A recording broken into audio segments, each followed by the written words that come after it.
Ji, Assalamu alaikum. Good evening, everyone. Thanks for all the participants who have come. I'll try to finish my talk within around half an hour, and later on for about 11 minutes or so, we'll take the questions. So the topic for discussion, particularly at this point of time in Telangana, in Hyderabad, wherein we are going through the rising of the peak of pandemic of COVID relief, is how can we contribute to home management of suspected as well as the diagnosed cases. So I will be trying to speak this one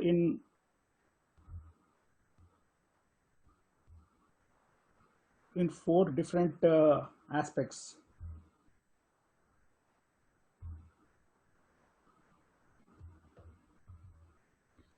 The first thing is I will be discussing about how to manage a patient, both medical management as well as the psychosocial management. Second one is how to manage others in the home, particularly what prevention should be taken to them and what socio-psychological aspects to be taken care. The third thing is what are the aspects we need to keep in mind about the environment, the changes to be done in the environment and how we should disinfect the environment. Fourth thing is how you should coordinate and work as a team, both from a management point of view and understanding the government policies and legal implications and how to follow up with these patients. Superficially, I will be touching all of them, a bit more in depth into the medical management, and later on in the questions we will be going in depth. So whenever a patient seeks our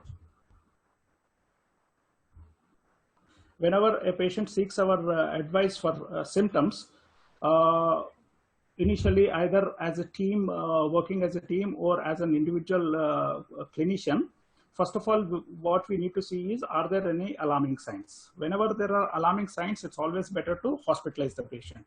So what are these alarming signs? The alarming signs are if the patient is having confusion, if he's having dizziness, if the respiratory rate, if they can count at the home and saying that it is more than 30 times per minute, or accessory muscles of respiration are being worked, like nasal flaring is there, or suprasternal or intercostal indrawing is there. Cyanosis, which is very rare to see, particularly in the dark skinned individuals, or if they have a pulse oximeter by any means, and if they say that the saturation is less than 93, and at some places they say 95%, and if there is any hypotension, hemoptysis, or chest pain, then please, these patients should be admitted. Someone else is also using the whiteboard. I request them not to use the whiteboard while I am presenting. The second thing is, whenever such type of symptoms are there, we request we should guide the patient to go and hospitalize. Whenever the patient is not having any symptoms, then not having any symptoms, alarming symptoms, then we should see what are the symptoms of presentation, whether they are respiratory symptoms or non-respiratory symptoms. So the respiratory symptoms, predominantly we are seeing two symptoms. One is cough, other one is shortness of breath. Hemoptysis is very rare to see. Whenever the patient comes with the respiratory symptoms, that means a severe form of infection and its sequelae have already occurred. So excuse me, sorry to interrupt, Dr. Yes. There are repeated requests. Urdu में बात करने के लिए request आ रहे हैं. Right. We'll start them in Urdu. ठीक है. Yes. Home management में चार एस्पेक्ट्स पे अपन बात करेंगे. पहला पेशेंट का मैनेजमेंट, जिसमें मेडिकल मैनेजमेंट और उनका socio psychological environment, socio psychological कैसा अपन सपोर्ट करना है, ये अपन देखेंगे. सेकंड अपन देखेंगे बाकी लोग जो घर में रहते हैं उनमें क्या क्या चीजों का अपन एहतियात करना है, उनको कैसे प्रिवेंट करना है, उनको कैसे सपोर्ट करना है.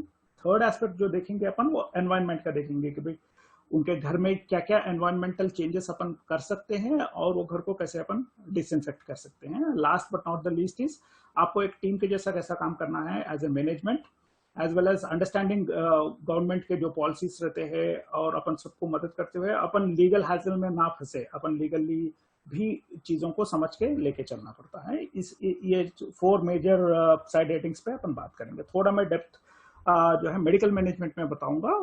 काफी लोग अपन मैनेज कर रहे हैं, तो पेशेंट जब भी अपन को कंसल्टेशन पे आते हैं, वेदर टेली कंसल्टेशन हो, very rarely in house consultation हो, तो सबसे पहले अपन को देखना है कोई अलार्मिंग सिम्टम्स तो नहीं. अलार्मिंग सिम्टम्स है ना, ये सिम्टम्स सारे पेशेंट्स को एडमिट करना बेहतर होता है.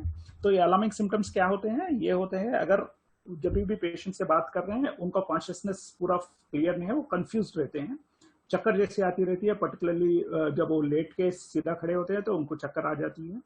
अगर घर में कोई मेडिकल डॉक्टर होते हैं या फिर कोई थोड़ा पैरामेडिकल भी रहते हैं, या फिर अगर वो देख रहे हैं कि मरीज को जो है सांस लेने में काफी तकलीफ हो रही है, पर्टिकुलरली जो एक्सेसरी मसल्स बोलते हैं, जैसे नाक के नकफड़ियां यूज कर रहे हैं, या फिर चेस्ट के ऊपर के मसल्स या चेस्ट के रिब्स के अपने फसलियों के बीच के मसल्स का इंड्रॉइंग हो रहा है, या पेट सामने पीछे हो रहा है, या कभी कभी उनके उंगलियां या जबान या फिर होठ जो है अगर ये ब्लू कलर के ब्लू कलर में हो जाते हैं, तो ऐसे सिचुएशंस में ये सीरियस माना जाता है। इसके साथ साथ अगर कोई पेशेंट को कॉफ में ब्लड निकलता है या फिर सिवियर चेस्ट पेन बताते हैं, जैसे कार्डियक एंजिना हो या हार्ट अटैक का पेन हो, ऐसे सिचुएशंस में अपन जो है पेशेंट्स को अलार्मिंग सिम्टम्स समझ के उनको पहले अपन गाइड करना है हॉस्पिटलाइज करने के लिए। अगर जो मरीज को अलार्मिंग सिम्टम्स नहीं होते हैं, उनमें अपन देखना है कि भाई उनके सिम्टम्स क्या है, क्या चेस्ट के रिलेटेड, लंग के रिलेटेड सिम्टम्स है या नॉन लंग के रिलेटेड सिम्टम्स है। लंग के रिलेटेड सिम्टम्स क्या होते हैं, जनरली दो मेजर सिम्टम्स होते हैं अपन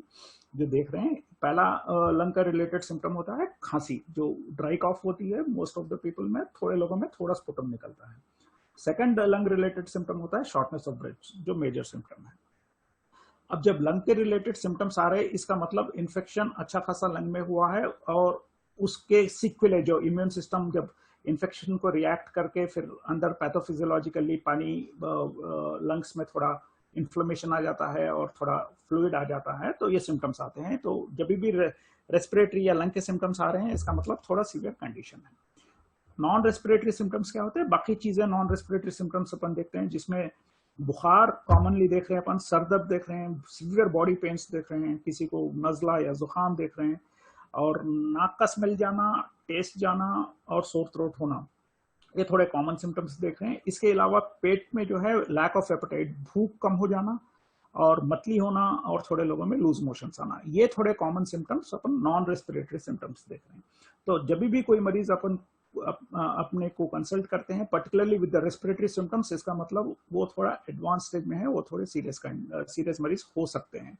तो इनमें जो है अपन थोड़े इन्वेस्टिगेशंस, जैसे ही वो पेशेंट मिलते हैं वी हैव टू हमें इन्वेस्टिगेशंस करना है। और सेकंड इंपॉर्टेंट इन्वेस्टिगेशन जो करना है वो है चेस्ट का इमेजिंग। चेस्ट का इमेजिंग जनरली सीटी स्कैन से करके देखना है, क्योंकि काफी क्लासिकल फाइंडिंग सीटी स्कैन में मिलते हैं, जिससे जो है सस्पिशन जो कोविड का है या नहीं है अपने रेडियोलॉजिस्ट देख के बता सकते हैं। तो इस सीटी स्कैन जो है आइडियली 3 दिन के बाद, अगर सिम्टम्स आने के 3 दिन के बाद करते हैं अपन, तो जो है सिम्टम्स अपन अच्छे से जो है फाइंडिंग्स को ले सकते हैं, क्योंकि काफी उसमें जो है अपन देखते हैं कि सीटी करते हैं जिसमें प्लस और माइनस सिम्टम साइंस रहते हैं, और फिर शायद हो सकता है या नहीं हो सकता है बोल के there will be a lot of confusion. तो इसीलिए जो सीटी स्कैन करना है ये प्रेफरेबली 3 दिन के सिम्टम्स के बाद करना है। मगर किसी को अगर रेस्पिरेटरी सिम्टम्स काफी ज्यादा सांस फूल रही है, तो उनको 3 दिन तक वेट करने की जरूरत नहीं, इमीडिएटली उनका इमेजिंग करना है। फर्ज करिए कोई बिल्कुल गरीब मरीज है, जो सीटी स्कैन का जो कॉस्ट लगभग 2000, 3000, 3500 अलग अलग प्लेसेस में है, उतना अगर अफोर्ड नहीं कर सकते हैं, तो उनको चेस्ट एक्सरे करना है। इन्वेस्टिगेशंस अगर पूरे वो नहीं करा सकते हैं, तो सिंपल 2 इन्वेस्टिगेशंस कराना है, जो हीमोग्राम है और ESR है, जो अपने को बॉडी का इन्फ्लेमेशन के बारे में बताता है। जो मरीज नॉन रेस्पिरेटरी सिम्टम्स होते हैं, उनको देखना है कहीं उनको हाई रिस्क फैक्टर्स तो नहीं है और लो रिस्क फैक्टर्स तो नहीं है।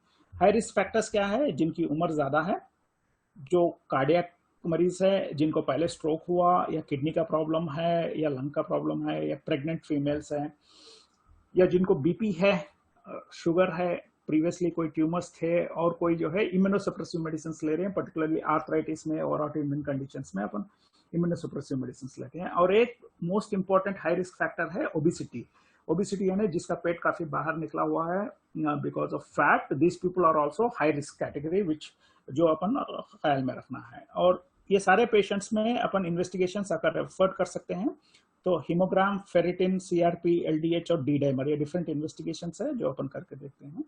जिनको फीवर रहता है, we ask for other investigations, जैसे अभी डेंगू के केसेस भी बढ़ रहे हैं, डेंगू, टाइफाइड और मलेरिया और यूरिन का एग्जामिनेशन देख के अपन will proceed. So depending upon symptoms के ड्यूरेशन और रिस्क फैक्टर्स के लिहाज से अलग अलग टाइम पे अपन इन्वेस्टिगेशंस करना है। मैं इसके डेप्थ में नहीं जाता हूँ।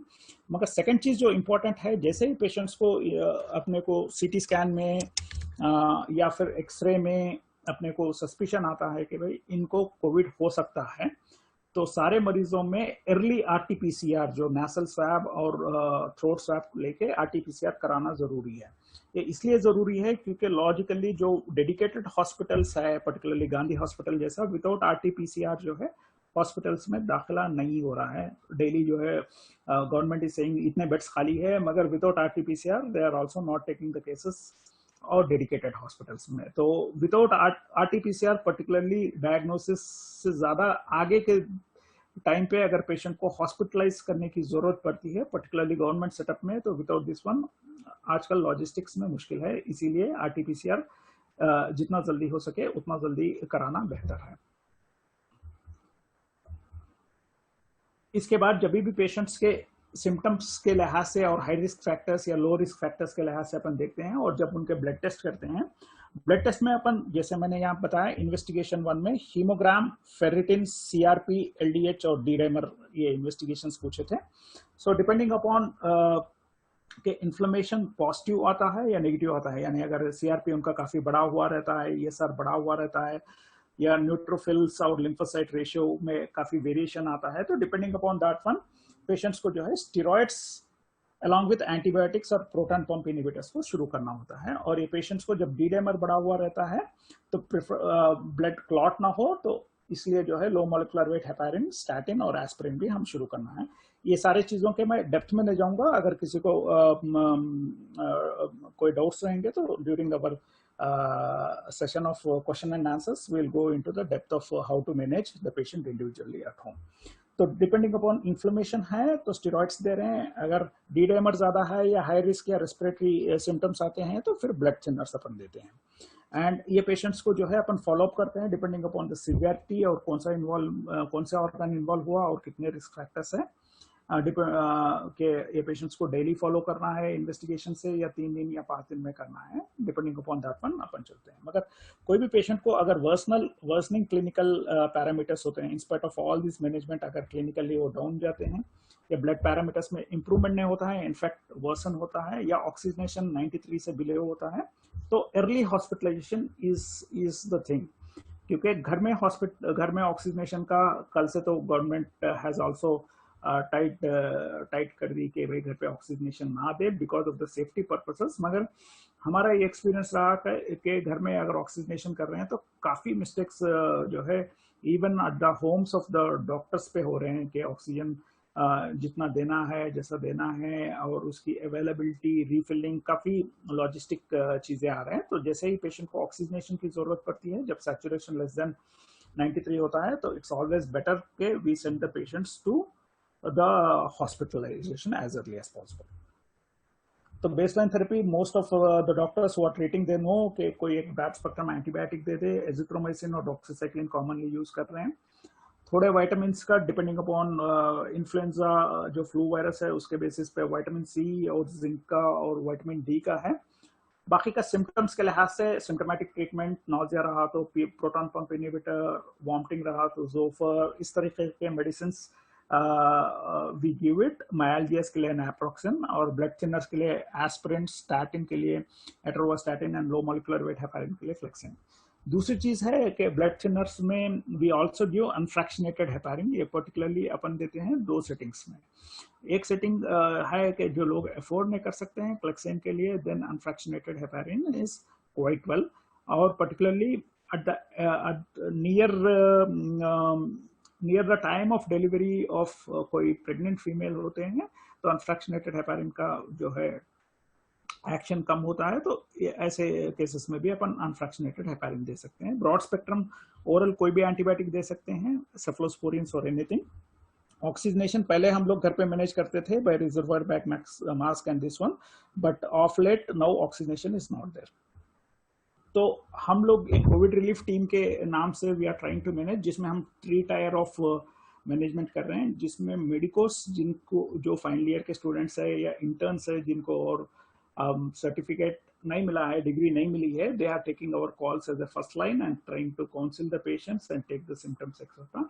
सेकंड लाइन पे हमारे पास पोस्ट एमबीबीएस, सेकंड टायर पे post MBBS people are taking the calls and managing most of the cases. जब थर्ड लाइन पे हम लोग स्पेशलिस्ट या थोड़े सीनियर्स बैठे हुए हैं, जहाँ पे post MBBS students are giving the cases to us जब भी उनको केस समझ नहीं आता है या फिर अलार्मिंग सिम्टम्स होते हैं, या इंस्पाइट ऑफ ट्रीटमेंट नए रेस्पिरेटरी सिम्टम्स आते हैं, या सैचुरेशन जब डाउन होना शुरू हो जाता है, तो ऐसे केसेस में या स्पेशल कंडीशंस जैसे प्रेगनेंसी है या लिवर पेशेंट्स है या कार्डियक पेशेंट्स है, ऐसे केसेस में जो है that is being escalated to 3 tier. तो 3 टायर में काम करने से काफी चीजें आसान हो जाती है। स्पेशलिस्ट को only important cases will be coming and most of the cases will be taken care by medicos who are doing their MBBS as well as the people who have just completed अपना MBBS। Low molecular weight heparin और heparin के indications, particularly जिनको भी respiratory symptoms particularly shortness of breath होता है with comorbidities रहते हैं, सारे लोगों में लो मॉलिकुलर वेट हेपारिन शुरू करते हैं। सैचुरेशन कम होने पे या रेस्पिरेटरी इन्वॉल्वमेंट होने पे, prevention of deep vein thrombosis as well as जो है लंग के जो छोटे ब्लड वेसल्स है उसमें ब्लॉक होने को बचाने के लिए we are giving low molecular weight heparin. और डी डाइमर अगर 2 टाइम से ज्यादा बढ़ता है, even then we are giving low molecular weight heparin. और ये पेशेंट्स को जब देते हैं हम लोग मॉनिटर करते हैं प्लेटलेट्स ऑफ सीबीपी को, and duration of low molecular weight heparin होता है till the patient improves and freely ambulatory हो जाते हैं, यानी चलने फिरने लगते हैं, तो जब तक we give them with low molecular weight heparin. Dexamethasone के भी इंडिकेशंस है कि जब भी पेशेंट को ऑक्सीजन की रिक्वायरमेंट होती है डेक्सामेथासोन शुरू करना है, या फिर जस्ट बिफोर ऑक्सीजन रिक्वायरमेंट अगर अपन देखते हैं कि शायद इनको ऑक्सीजन रिक्वायरमेंट हो सकती है, जैसे कि पेशेंट 6 मिनट्स वॉक टेस्ट के बाद अगर सैचुरेशन 2 से कम पॉइंट से ज्यादा कम हो जाता है, या सैचुरेशन डाउन होने लग जाता है, या मल्टी ऑर्गन इन्वॉल्वमेंट होने लगता है, या दूसरे पैरामीटर्स जो बताते हैं कि भाई बॉडी का इम्यूनिटी इनेट लेवल से एडेप्टिव लेवल पे चेंज हुआ है, जिसमें एनएलआर यानी न्यूट्रोफिल और लिम्फोसाइट रेशियो जब 3.3 से ज्यादा हो जाता है, या फेरेटिन इन्वॉल्वमेंट हो जाता है जो बताता है कि भाई macrophage activating syndrome already step in हो गया, या सीआरपी लेवल्स बढ़ने लगे मोर देन 25-26, या सीटी में अगर ये देख रहे हैं कि आधे सीटी या एक्सरे में अगर अपन ये देख रहे हैं कि भाई आधे से ज्यादा लंग इन्वॉल्वमेंट हो गया, या दूसरे ऑर्गन्स जब भी इन्वॉल्व होते हैं, that is the indication where जहां पे अपन डेक्सामेथासोन शुरू करते हैं। There are a few cautions, जैसे कोई डायबिटिक में अपन स्टेरॉइड्स शुरू करते हैं तो उनके शुगर्स शूट अप होते हैं, तो we need to readjust them. BP भी थोड़े लोगों का बढ़ सकता है, ग्लोकोमा के पेशेंट्स देखना है, और किसी को एक्टिव इन्फेक्शन तो नहीं है ये भी रूल आउट करना है, और previous history of ulcer disease हो तो उसको भी देख के फिर we need to manage it. Home oxygenation by yesterday's tightening from the government, we are no more advocating घर में ऑक्सीजन के लिए, we are not advocating। और फॉलो अप घर में कब तक करना है, जब तक पेशेंट्स के सारे सिम्टम्स कम नहीं हो जाते, कम होने के बाद कम से कम 3 दिन, राइट।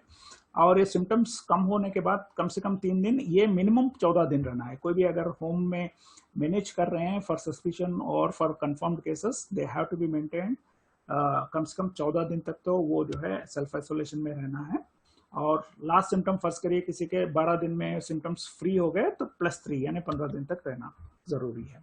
मगर काफी लोगों को थोड़ा थकावट, मतली और थोड़े मसल पेन्स और भूख आने में काफी टाइम लग सकता है, एक्सेप्ट फॉर दीज सिम्टम्स, बाकी सिम्टम्स को अपन देख सकते हैं। अफोर्डेबल प्लान में कुछ नहीं है, जहाँ पे पेशेंट्स जो है अफोर्ड नहीं कर सकते हैं। गवर्नमेंट में काफ़ी चीज़ें हैं, मगर फॉर सम रीज़न अगर गवर्नमेंट में नहीं जाना चाहते हैं पेशेंट, तो we can get chest x-ray instead of CT. दूसरा, इन्वेस्टिगेशंस में पूरे इन्वेस्टिगेशंस ना भी हो तो हीमोग्राम में न्यूट्रोफिल लिम्फोसाइट काउंट के लिए सिंपल हीमोग्राम कर ले और ESR देख लें as a marker of inflammation. Psychosocial aspects, patient को जब भी ये मालूम होता है तो मेन होता है फियर ऑफ डेथ, कि कहीं मेरे को इससे मौत ना आ जाए, मैं इससे अपने फैमिली मेंबर्स को स्प्रेड ना करूं, मेरा फ्यूचर क्या होगा, मेरे फैमिली का फ्यूचर क्या होगा।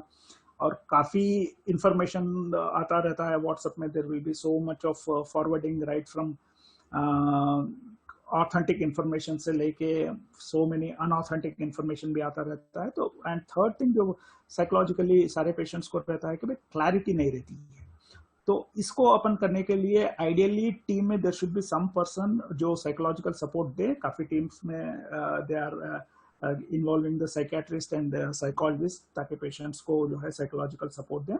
और स्पिरिचुअलिटी के लिए ऊपर वाले से जुड़ने से जो है काफी चीजों का जो है डर इंशाल्लाह कम हो जाता है। और उनको अपन encourage करना है कि एक डेली रूटीन बताए। मोस्ट ऑफ देम सोए हुए रहते हैं या without knowing day and night they will B lying down, तो वी शुड एनकरेज देम कि वो लोग एक डेली रूटीन बनाए। अपने कोई भी हॉबीज रहे, जैसे बुक्स पढ़ना हो या फिर पेंटिंग करना हो या फिर जो भी उनके रूटीन हैबिट्स बैठ के करने के, उसको करना है। और उनको एनकरेज करना है कि अपने फैमिली मेंबर्स के साथ, रिलेटिव्स के साथ, बचपन के दोस्तों के साथ टाइम जो है वीडियो कॉलिंग कर ले। एंड वो काफी टाइम ऐसा एंगेज करने से जो है these people will have a better psychological aspects. और उनको जो है बार बार वो नेगेटिव न्यूज देखने से we should advise them not to के न्यूज को डेली ना देखें। और एक चीज जो काम कर सकते हैं, पर्टिकुलरली जो घर में रहते हैं उन, पर्टिकुलरली विद छोटे बच्चों के साथ, उनको अपन ये बोल सकते हैं जहाँ बच्चों का कमरा है वहां पे एक वेबकैम लगा के आप अपने कमरे में रह के भी बच्चों पे नजर रख सकते हैं कि भाई बच्चे क्या कर रहे हैं क्या नहीं कर रहे हैं। ऐसे भी काफी लोगों का अच्छा खासा टाइम पास हो जाता है। बाकी लोगों का घर में क्या करना है, बाकी लोगों को मेनली पर्टिकुलरली जिन लोगों को हाई रिस्क रहता है, जैसे डायबिटिक है, एल्डरली पीपल है या प्रेगनेंसी वाले हैं, तो प्रेफरेबल अगर घर में और अगर सेम गांव में या नजदीक वाले गांव में कोई फैमिली के दूसरे रिलेटिव होते हैं तो सारे लोगों को वो घर भेज देना बेहतर होता है, पर्टिकुलरली हाई रिस्क वाले। और घर में एक ये जो सस्पेक्टेड है या जिनका पॉजिटिव आया है उनको सेपरेट करके एक कमरे में रखना अच्छा होता है। एंड इट्स ऑलवेज बेटर के एक डेडिकेटेड केयर गिवर रहे हैं। ऐसे नहीं कि भाई कभी सुबह में फैमिली का एक मेंबर केयर कर रहे हैं, शाम में दूसरे कर रहे हैं, फिर कभी और कोई कर रहे हैं, तो इससे चांसेस ऑफ एक्सपोजर बाकी लोगों को ज्यादा होता है। तो एक डेडिकेटेड जिनको रिस्क फैक्टर्स नहीं है वो केयर गिवर रहना बेहतर है। गवर्नमेंट की तरफ से ये भी बोला गया, मगर it is not being done के अगर कोई केयर गिवर नहीं है तो वी विल टेक केयर। जो भी केयर गिवर है उनको N95 मास्क इज एडवाइजेबल, और जो है वो डिस्पोजेबल ग्लव्स पहने, और जितना कम हो सके उतना कम जो है उनके कमरे में जाए, राइट। और जो भी डिस्कशंस बाकी चीजों के होते हैं इट्स प्रेफरेबल के भाई वीडियो कॉल में करें और रेगुलरली एंगेज करके रखें। जैसे मैंने वेबकैम बताया, इसी तरीके से बाहर ही नहीं, इवन पेशेंट के कमरे में भी वेबकैम रख के देखा जा सकता है। एंड सेकंड चीज जो है, थोड़े लोगों में अगर फर्ज करिए कि I will discuss about it later on, testing बाकी लोगों को करना है या नहीं है। गवर्नमेंट के लिहाज से तो जो भी इन्वॉल्व होते हैं घर में उनको 5 डेज से 14 डेज के अंदर अंदर जो है कांटेक्ट आने के बाद it is preferable to test all the home members who came in contact a patient के साथ आने के बाद। बट प्रैक्टिकली अभी जो है सस्पेक्टेड केसेस को, कंफर्म केसेस को ही जो सिटी में आ रहे हैं उनको टेस्ट करने के लिए लिमिटेड कैपेबिलिटी है, तो उनके प्राइमरी कॉन्टैक्ट्स को टेस्ट करने के लिए और ज्यादा टाइम लग जाता है। मगर अकॉर्डिंग टू गवर्नमेंट रूल्स जो भी प्राइमरी कांटेक्ट पेशेंट के साथ थे उनको 5 दिन से 14 दिन के अंदर अंदर एक मरतबा टेस्ट करा के देख लेना बेहतर होता है, अगर उनको सिम्टम्स रहो या फिर ना रहो। Environment of the patient always जो है उनको सेपरेट रूम में रखना है। रूम में काफी चीजें नहीं रखना है, जितना हो सके उतनी चीजों को निकाल दे के मिनिमल चीजें रखना है जो उनके बेसिक नेसेसिटीज के लिए रहे। प्रेफरेबल रहता अगर सेपरेट बाथरूम इस्तेमाल करें, सेम बाथरूम अगर यूज कर रहे हैं तो बाकी लोग वो बाथरूम को इस्तेमाल करने के बाद जो मरीज है उनको वो बाथरूम इस्तेमाल करने के लिए बोलना है। और जब बाथरूम इस्तेमाल करेंगे, पर्टिकुलरली टॉयलेट, तो उसका जो कमोड का जो लिड रहता वो क्लोज करके ही फ्लश करना है। और आफ्टर यूजिंग बाथरूम जो है डिसइंफेक्शन के लिए बेस्ट चीज है डिटर्जेंट, थोड़ा एक बकेट में पानी में मिला के that has to be used commode पे और पूरे बाथरूम में वो यूज करना है। Plates separate, towels separate, bedsheets separate, ये सारे सेपरेट यूज करना है। एक अल्टरनेटिव है कि भाई डिस्पोजेबल फूड प्लेट्स भी यूज कर सकते हैं, मगर जो भी ये डिस्पोजेबल्स यूज कर रहे हैं मरीज के लिए, मास्क जो मरीज के यूज कर रहे हैं या अगर मरीज ग्लव्स यूज कर रहे हैं, जो भी मरीज के डिस्पोजेबल्स रहते हैं वो सेपरेट, वो या फिर मरीज खुद ही क्लीन करें या फिर जो केयर गिवर है वो जो है पूरे प्रिकॉशंस के साथ N95 मास्क पहन के, ग्लव्स पहन के वो चीज़ों को क्लीन करें। और मरीज से जो भी क्रैश निकलता है उसको एक डस्टबिन में रखें और उसको जो है विथ लिड और उसको जो है एक पॉलिथीन कवर में या पेपर में रखें। और ये पूरे त्राश को पर्टिकुलरली मास्क और ग्लव्स को जो है गवर्नमेंट की तरफ से ये है कि भाई this things should be burned, घर के बाहर जो है इसको बर्न कर देना है, rather than throwing this one बाहर के अपने कॉमन डस्टबिन में डालने के बजाय ये सारी चीजों को बर्न कर देना है ताकि ये चीज दूसरों को फैले ना। और डिसइंफेक्शन के लिए या फिर अपन ब्लीच इस्तेमाल कर सकते हैं या डिटर्जेंट विद वाटर। ब्लीच में 3 चमचे अगर 1 लीटर में मिला देते हैं, that comes to close to 1% of hypo solution जो ब्लीच यूज कर सकते हैं। तो डेली अगर मरीज में ज्यादा सिम्टम्स नहीं है तो वो खुद ही अपना कमरा साफ कर लें, या फिर अगर कोई भी जा रहे हैं तो एक पर्सन जाके उसको सिर्फ क्लीन करके आ जाए। जब मरीज ठीक होके बाहर निकल जाते हैं, निकलने के बाद जब एक मरतबा ब्लीच से जो है पूरे कमरे को साफ करना है, पूरे बेडशीट्स और हर चीज को निकाल के गर्म पानी में रख के फिर डिटर्जेंट में धोना है। और वो रूम को जो है अवॉइड करें थोड़े दिन इस्तेमाल करने से, क्योंकि कभी कभी उसमें भी थोड़े एरोजॉल्स होते हैं। तो प्रेफरेबल है कि भाई कम से कम 3 दिन से 7 दिन तक बाकी लोग वो कमरे को इस्तेमाल ना करें। अब ये मरीजों को जब भी अपन हेल्प करना है तो राउंड द क्लॉक अवेलेबिलिटी होती है, जो एक इंडिविजुअल कंसल्टेंट के साथ नहीं होती है। तो मेनी ऑर्गेनाइजेशंस आर वर्किंग ऐसा राउंड द क्लॉक उसमें। तो पर्टिकुलरली जो है जब भी मरीज को कोई सस्पिशन आके कॉल करता है, round the clock we should be there, calls लेने के लिए, डाउट्स क्लियर करने के लिए, साइकोलॉजिकल सपोर्ट देने के लिए। घर पे इन्वेस्टिगेशंस फैसिलिटेट भी अपन को करना है, फार्मेसी भी करना है, एम्बुलेंसेस हो, हॉस्पिटलाइजेशन हो, डिस्चार्ज के टाइम के बाद फिर क्या करना है, खुदा ना खास्ता अगर डेथ हुआ तो क्या करना है। और ये सारी चीज़ों को एज ए टीम जो है कोलैबोरेट करके, कोऑर्डिनेट करके, जो भी लोग इन्वॉल्व हो रहे हैं कोरोना केसेस के होम मैनेजमेंट के लिए, ऑल दिस डिफरेंट एस्पेक्ट्स को अपन मैनेज करके चलना पड़ता है। यहाँ पे थोड़ी चीजें पर्टिकुलरली काफी ऑर्गेनाइजेशंस और डॉक्टर्स इन्वॉल्व हुए हैं, तो we should know about the government policies. Telangana government policy है कि भाई पेशेंट को जब आइसोलेट करते हैं, बाकी जगह पे 14 डेज है, मगर तेलंगाना गवर्नमेंट से इसके भाई it has to be up to 17 days, 17 दिन तक अपन ये मैनेज करना है। ये 3 नंबर्स है, पहला और दूसरा जो रेड कलर में नंबर है, this is the number that has to be given to all the patients के। उनको खुदा ना खास्ता कोई प्रॉब्लम हो तो ये नंबर पे कॉल करें जो गवर्नमेंट का नंबर है। थर्ड वाला नंबर है, this is from ministry of health from India. तो कोई भी पेशेंट को कोई भी प्रॉब्लम होता है तो they can call even this one. और पेशेंट्स को जो है जो गवर्नमेंट के गाइडलाइंस है ये भी अपन को भेजना है। और जो गाइडलाइंस हेल्थ केयर प्रोफेशनल्स को गवर्नमेंट बताई है, 2-3 चीजें हैं जो प्रैक्टिकली थोड़ा डिफिकल्ट है। एक, गवर्नमेंट बताती है कि जब भी आप सस्पेक्टेड केस या कंफर्म्ड सस्पेक्टेड से कंफर्म्ड केस होता है तो आप लोकल हेल्थ अथॉरिटीज को बताइए। दूसरा, पेशेंट्स को एंकरेज करिए आरोग्य सेतु ऐप डाउनलोड करने के लिए। तीसरा जो है हाइड्रोक्सीक्लोरोक्विन इस्तेमाल करिए। हाइड्रोक्सीक्लोरोक्विन के अभी नेगेटिव स्टडीज भी आए हैं। मैं पर्सनली कोई पेशेंट्स को हाइड्रोक्सीक्लोरोक्विन के लिए एडवाइस नहीं करता हूँ। The same is with the Aarogya Setu app. अगर पेशेंट चाहे तो उनको हम गाइडलाइंस भेज देते हैं, अगर वो डाउनलोड करना चाहे तो कर ले सकते हैं, क्योंकि उसके भी पॉजिटिव्स और नेगेटिव्स हैं। इन्फॉर्मिंग लोकल हेल्थ अथॉरिटीज के गवर्नमेंट की तरफ से ये डॉक्टर्स को एक गाइडलाइंस है, मगर नॉट मस्ट के भाई आपको मस्टली इन्फॉर्म करना है, मगर to be on the cautious side we should have a mechanism of informing local health authorities. ये जैसे गाइडलाइंस बनाए हुए हैं तेलंगाना के, तो सारे पेशेंट्स को जब भी कोई भी ऑर्गेनाइजेशन मैनेज कर रहा है, इट्स ऑलवेज बेटर कि अपना मटेरियल के साथ साथ जो गवर्नमेंट का मटेरियल है ये भी अपन भेजें। These are the pictures of government का जो round the clock telecalling particularly patients को सपोर्ट देने के लिए है। तो गवर्नमेंट भी अपना काम कर रही है, उनको स्ट्रेंथन करने के लिए multiple organisations are also doing. अभी रिसेंटली गवर्नमेंट एक स्कीम ये भी शुरू करी है कि जो लोग अगर अफोर्ड नहीं कर सकते हैं, नजदीक के गवर्नमेंट हॉस्पिटल में जाएंगे तो होम किट में जो जो मेडिसिन की जरूरत होती है ये भी गवर्नमेंट की तरफ से फ्रीली मिलता है। तो नॉन अफोर्डेबल पेशेंट्स को ये वाली फैसिलिटी भी अपन एंकरेज कर सकते हैं।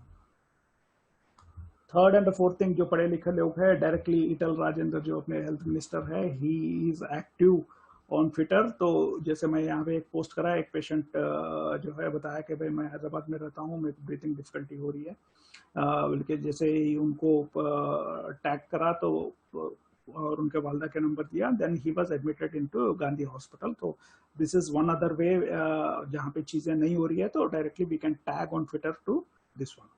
और यहाँ पे थोड़े फोन नंबर्स है जो हैदराबाद के रिलेटेड है। अगर गवर्नमेंट के वेबसाइट पे जाके देखेंगे तो मल्टीपल फोन नंबर्स होते हैं, तो एज वेल एज वो लोग जो है एक ईमेल आईडी दिए हैं।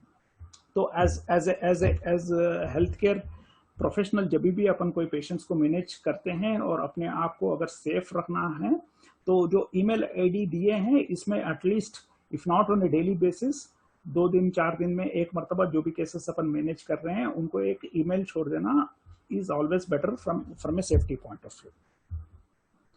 लीगल इम्प्लीकेशंस में पर्टिकुलरली टेली कंसल्टेशन अगर अपन कर रहे हैं तो 2-4 चीजें लीगल इम्प्लीकेशंस अपने को समझना है।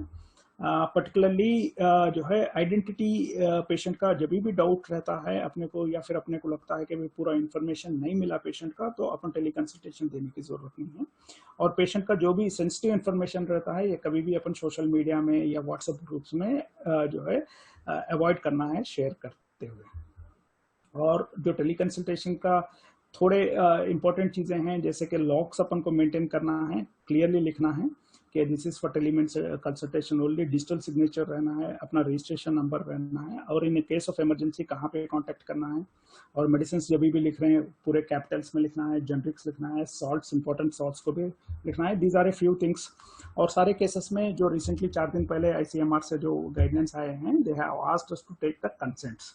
तो रिटर्न कंसेंट लेना मुश्किल है, दैट्स व्हाई एटलीस्ट हमारे टीम कोविड रिलीफ में what we are doing is patients को जब भी हम टेली कंसल्टेशन देते हैं, जब भी पेशेंट हमारे नंबर पे कॉल करता है, 3 चीजें हम लोग करते हैं। पहली चीज है कि पेशेंट को हम बताते हैं कि भाई for quality control as well as keeping the record हम जो है अपना कन्वर्सेशन रिकॉर्ड कर रहे हैं, सो दैट पेशेंट को भी मालूम होता है कि भाई अपन रिकॉर्ड जो है कन्वर्सेशन कर रहे हैं। सेकेंड चीज जो हम करते हैं कि हम एक टेलीमेडिसिन का एप्लीकेशन, क्योंकि I also run health care IT company, तो हमारा टेली कंसल्टेशन का एप्लीकेशन यूज करके जो भी अकॉर्डिंग टू रूल्स देना है उसके अकॉर्डिंगली देते हैं। तीसरी चीज जो हम लोग करते हैं वो ये है कि पेशेंट का एक वीडियो कंसेंट लेते हैं जो लीगली इज ओके। हम पेशेंट को ये बोलते हैं कि भाई ही has to say I am so and so, son of और daughter of so and so, और मैं यहाँ पे रहता हूँ, मेरे को ये सिम्टम्स आए थे, तो I approach so and so team, और ये टीम के एडवाइस के अकॉर्डिंगली मैं घर पे आइसोलेट होकर मैनेज कर रहा हूँ।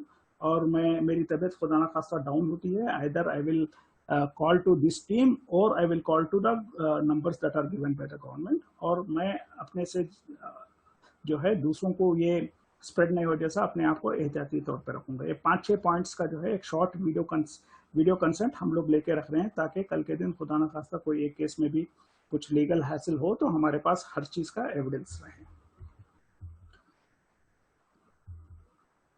कौन से मेडिसिन अलाउड है, डिफरेंट टाइप्स ऑफ मेडिसिन रहते हैं टेली कंसल्टेशन में, जैसे लिस्ट वो, लिस्ट ए, लिस्ट बी, मगर मोस्ट ऑफ द मेडिसिन दे सकते हैं। लो मॉलिक्यूलर वेट हेपारिन और स्टेरॉइड्स के बारे में नाइदर द गवर्नमेंट या फिर has given not to give और टू बी गिवन, मगर this comes into list B. तो फर्स्ट प्रिस्क्रिप्शन में अगर लो मॉलिक्यूलर वेट हेपारिन या स्टेरॉइड्स अपन टेली कंसल्टेशन में देख रहे हैं तो स्लाइटली कॉशियस होना है कि if you know the patient very well, and अगर आपको लगता है पेशेंट फंसी वाला नहीं है तो ही आप लो मॉलिक्यूलर वेट हेपारिन या स्टेरॉइड दीजिए। अदरवाइज फॉलोअप में ही जो लिस्ट बी के मेडिसिन में आता है तो don't use low molecular weight heparin and steroids on day 1 if the patient is completely unknown to you, और जहां पे आपको डाउट लगता है पेशेंट के बारे में।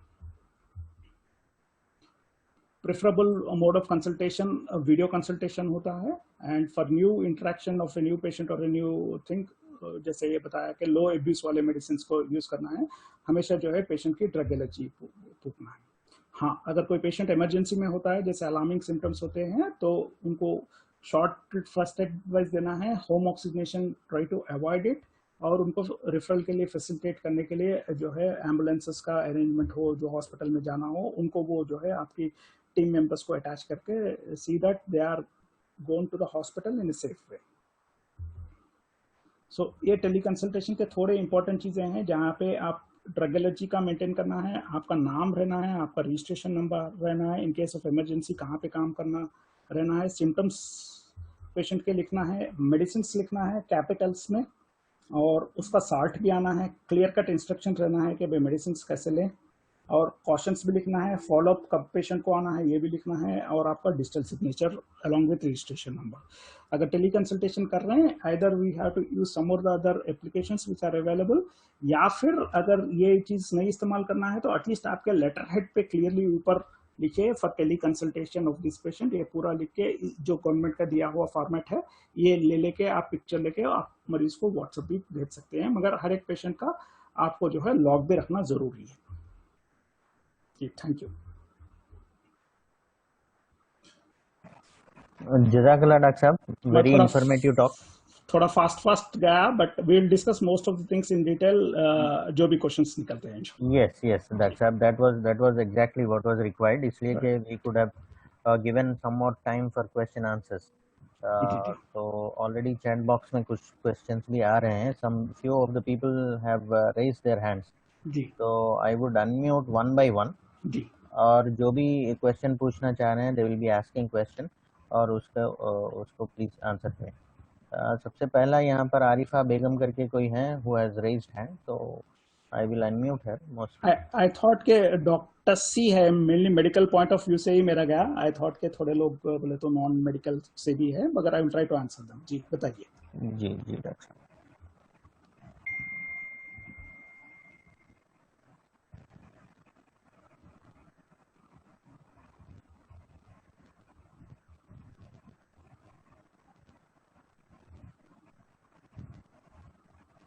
या फिर doctor Kabir you take the questions you ask and I will answer if they are not time लगा। ये चैट बॉक्स में एक क्वेश्चन था, this was a case report, temperature of 100.8 जी, and he was a close contact of the patient जी, और he has got some vomitings for 2 days और body pains हैं, डायरिया नहीं है, ऐसे उसमें टेस्ट कराना है कि नहीं कराना है? This is one question. ये काफी इम्पोर्टेंट है कि आजकल के टाइम पे कोई भी सिम्टम आता है कोरोना समझ के चलिए।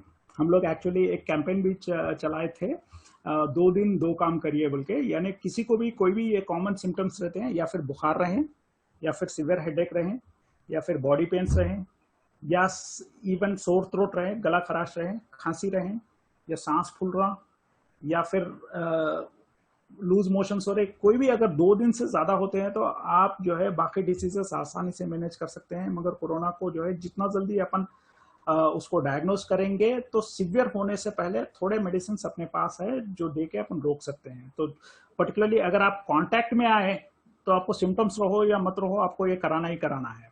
मगर आपको अगर सिम्टम्स रहे तो without any doubt you have to go and आप जो है अपना टेस्ट कराना पड़ेगा along with symptomatic treatment. There is one more question. What are the chances of reinfection? Reinfection chances are there, particularly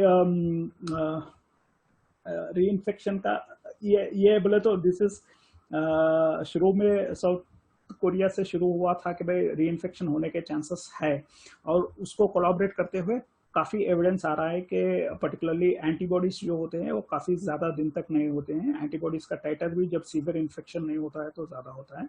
in fact हम लोग थोड़े ऐसे केसेस देख रहे हैं कि रीइंफेक्शन की वजह से जो सीवियरिटी रहती है वो और ज्यादा होने की है when compared to other viral infections, जहाँ पे अपन सोचते थे कि भाई एक मरतबा इन्फेक्शन आ गया तो फिर बाद में ये नहीं होगा, मगर देयर इज सम एविडेंस जहाँ पे हमें ये लग रहा है, क्योंकि पैथोफिजियोलॉजिकली या बॉडी में फिजियोलॉजिकली ये देखना है कि कोरोना में जो भी सीवियर कॉम्प्लिकेशंस होते हैं ये वायरस पर से कम होते हैं, मगर अपनी बॉडी जो उसको रिएक्ट करती है उससे ज्यादा होता है।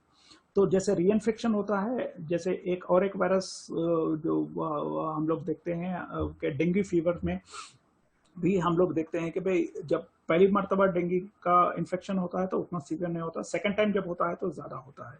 तो थोड़े एविडेंस आ रहा है कि शायद रीइंफेक्शन होने के चांसेस तो है, मगर जब रीइंफेक्शन होता है तो फिर होने के चांसेस काफी ज्यादा है। तो ये ना रहे कि किसी को एक मर्तबा आ गया, पर्टिकुलरली हेल्थ केयर में जो इन्वॉल्व है, कि चलो भाई मेरे को आ गया, अल्हम्दुलिल्लाह माइनर चीज से निकल गया, अब मैं जो है अपने आप को ये समझूं कि मेरे को इंशाल्लाह अभी नहीं होता। इसका क्लियर कट एविडेंस नहीं है। There is some evidence that is coming कि भाई आपको सेकंड टाइम इन्फेक्शन होगा तो शायद पहली बार जो हुआ उससे ज्यादा आता है। तो आपको इन्फेक्शन हो या मत हो, you have to take complete precautions. जी डॉक्टर साहब। जी, role of antigen test for corona. Role of antigen test नहीं करवाना है। एंटीजन टेस्ट अभी गवर्नमेंट के पास ये चीजें कम है, तो इट हैज सेट के भाई एंटीजन टेस्ट कराइए। अब एसडी बायोसेंसर बोल के एक कंपनी ने बनाई है, जिसका स्टडी बहुत आईसीएमआर में और all Indian institute of medical sciences में हुआ है, जो बता रहा है सेंसिटिविटी समवेयर अराउंड 50 to 83% तक जो है इसकी सेंसिटिविटी है। तो एंटीजन टेस्ट गवर्नमेंट भी पुश कर रही है, क्योंकि आरटीपीसीआर से जो है पूरे टेस्ट करने के जो है कैपेबिलिटीज कम हो रहे हैं। तो antigen test can be a supplement to this one. मगर जब आप टेस्ट करते हैं तो 2-3 चीजों का आप ख्याल रखिए कि अपन टेस्ट क्यों करा रहे हैं। पहला चीज है कि जब मेरे को फर्ज करिए कि बुखार एक 3-4 दिन से है, मेरे को डाउट है कहीं मेरे को कोरोना तो नहीं है, तो ऐसी चीजों में जो बेस्ट टेस्ट होता है, जो मेरे को बताने के चांसेस हाईएस्ट होते हैं, वो है सीटी स्कैन। अगर मैं अपने छाती का सीटी स्कैन करता हूं तो उसकी सेंसिटिविटी यानी चांसेस ऑफ पिकिंग कि शायद मेरे को कोरोना हो सकता है, कंफर्म करने के चांसेस जो है ज्यादा होते हैं। That is the reason why CT scan is more sensitive and is the preferred test. दूसरा होता है आरटीपीसीआर। आरटीपीसीआर स्पेसिफिक टेस्ट है, यानी वायरस है या नहीं है ये बताता है, मगर इसकी सेंसिटिविटी यानी पॉजिटिव आने के चांसेस कम रहते हैं। समवेयर अराउंड 1/3 से 2/3 केसेस में ही ये पॉजिटिव आता है, सारे केसेस में ये पॉजिटिव नहीं आता है। मगर आरटीपीसीआर अपने को इसलिए जरूरी है क्योंकि गवर्नमेंट के हॉस्पिटल्स में एडमिट करना हो या बाकी दवाई देना हो या बाकी चीजें हो, या कभी कभी आपको थोड़े इंश्योरेंस रिलेटेड केसेस हो, ये सारे जो है आरटीपीसीआर के बेसिस पे है। ये दोनों चीजें इसलिए इंपॉर्टेंट है। अब थर्ड जो ऐसे आप पूछे कि भाई एंटीजन टेस्ट कराएं ना कराएं, क्योंकि इसका एक या दो ही चीजें जहां पे मेरे को लगता है कि भाई इसका एडवांटेज रहेगा। एक है जैसे हम लोग कॉमनली एयरसॉल जनरेटिंग प्रोसीजर्स करते हैं, या फिर हॉस्पिटल में पेशेंट्स को एडमिट कर रहे हैं जहां पे अपन कॉशियसली रहना है, तो यहाँ पे एक सिंपल सा टेस्ट आप एंटीजन का टेस्ट करके देख लीजिए। अगर पॉजिटिव रहा तो आप मान के चलिए कि भाई ये पेशेंट पॉजिटिव है। दूसरा जो है एंटीजन या फास्ट करने का टेस्ट प्रॉबेबली प्रेगनेंसी में भी यूज कर सकते हैं, जहां पे अपन आरटीपीसीआर नहीं करके या सीटी स्कैन जैसे रेडिएशन नहीं करके एंटीजन टेस्ट करके अगर पॉजिटिव रहा तो पॉजिटिव मान के चल सकते हैं। डॉक्टर साहब, what is to be given for loss of taste and smell करके एक question. Right, loss of taste and smell अगर किसी मरीज को आता है तो इट इज सीन के this is the mildest form of disease. इसके बाद सीवियर डिसीज जाने के केसेस हम लोग काफी कम देखे हैं, not only from here, north में भी मेरे कोलीग्स काफी लोग ये बता रहे हैं। लॉस ऑफ स्मेल अगर किसी को आया तो समझो कि भाई कोरोना में ये किस्मत वाले हैं, क्योंकि और ये जो है जनरली फिर वापस आ जाता है। इसके लिए कोई स्पेसिफिक ट्रीटमेंट देने की जरूरत नहीं है, जैसे जैसे सिम्टम्स खत्म हो जाते हैं या वापस आता है। मोस्ट ऑफ द लोग में एवरेजली 2 हफ्ते से 3 हफ्ते में जो लॉस ऑफ स्मेल और टेस्ट है ये वापस आ जाता है। थोड़े लोगों में और थोड़ा लंबा होता है, इसके लिए कोई स्पेसिफिक ट्रीटमेंट की जरूरत नहीं है। There are most of the patients getting changes in HRCT, but the swab is negative. What should be the inference? Yeah, CT is classical suggestive of corona is corona, क्योंकि CT pickup करने के chances almost close to 90% होते हैं अगर respiratory symptoms involve होते हैं और 3 दिन के बाद अपन करते हैं तो मोर देन 80 to 90% पिकअप होते हैं। जो स्वैप करने के बाद पॉजिटिव आने के चांसेस होते हैं वो डिपेंड करता है काफी पैरामीटर्स पे। स्वैप कैसा लिए, एडिक्वेटली लिए नहीं लिए, उसको ठीक ढंग से भेजे नहीं करे, टेस्ट ठीक ढंग से हुआ नहीं हुआ, ये सारी चीजें इन्वॉल्व करके कभी कभी 1/3 ऑफ द केसेस से लेके 2/3 ऑफ द केसेस में ही पॉजिटिव आता है। सीटी positive, swap negative still has to be considered as corona case and has to be treated. Can 2 COVID patients stay in same room as they are old and they want to stay together? ये question. Can stay together.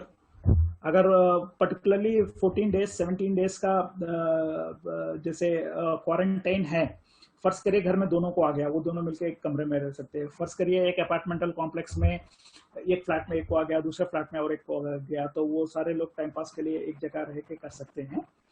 Very rarely हाँ ये बताया गया कि भाई एक वाला strain अलग स्ट्रेन रह सकता है, मगर particularly there are many places जहाँ पे एक घर में काफी लोगों को आया, और इनफैक्ट एक अपार्टमेंट में जहाँ पे 4-5 लोगों को आया, they are staying in the same room to kill the time and being managed, तो रह के आप मैनेज कर ले सकते हैं।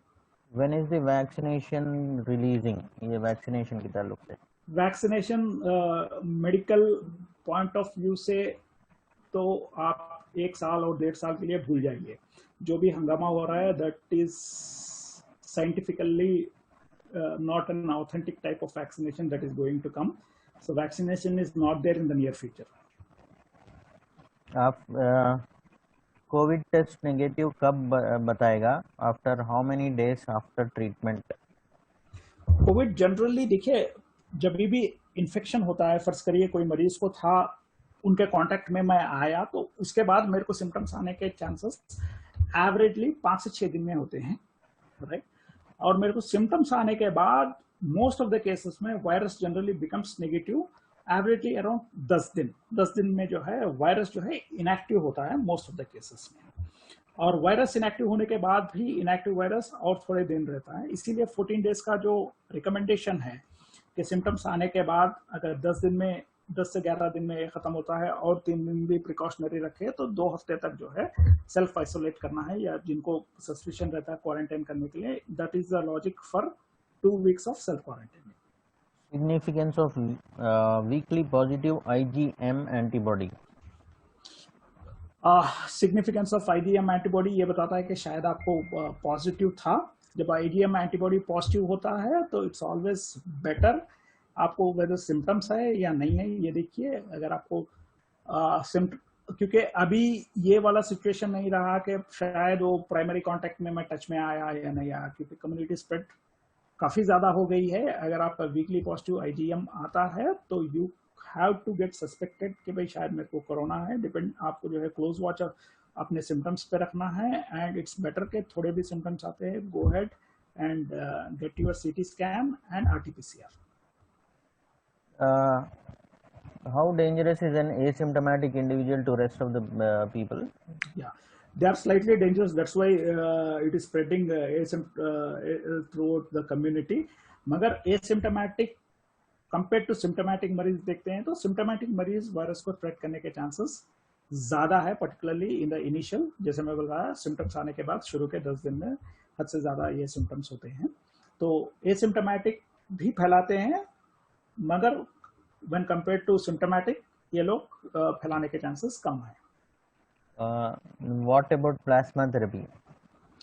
प्लाज्मा थेरेपी का क्लियर कट एविडेंस अभी तक नहीं आया, काफी ट्रायल्स हुए हैं। ILBS न्यू दिल्ली में भी एक ट्रायल आया है और दिल्ली के हेल्थ मिनिस्टर को भी प्लाज्मा थेरेपी दिया गया है, तो एंकरेजिंग रिजल्ट्स है। मगर ये प्लाज्मा थेरेपी का लॉजिक ये है कि भाई जो प्लाज्मा लेते हैं अपन, ये प्लाज्मा लेना चाहिए ऐसे मरीज का जो ऑलमोस्ट मौत के मुंह में जाके बाहर निकला, उसी में जो है एंटीबॉडीज के टाइटर्स काफी ज्यादा रहते हैं।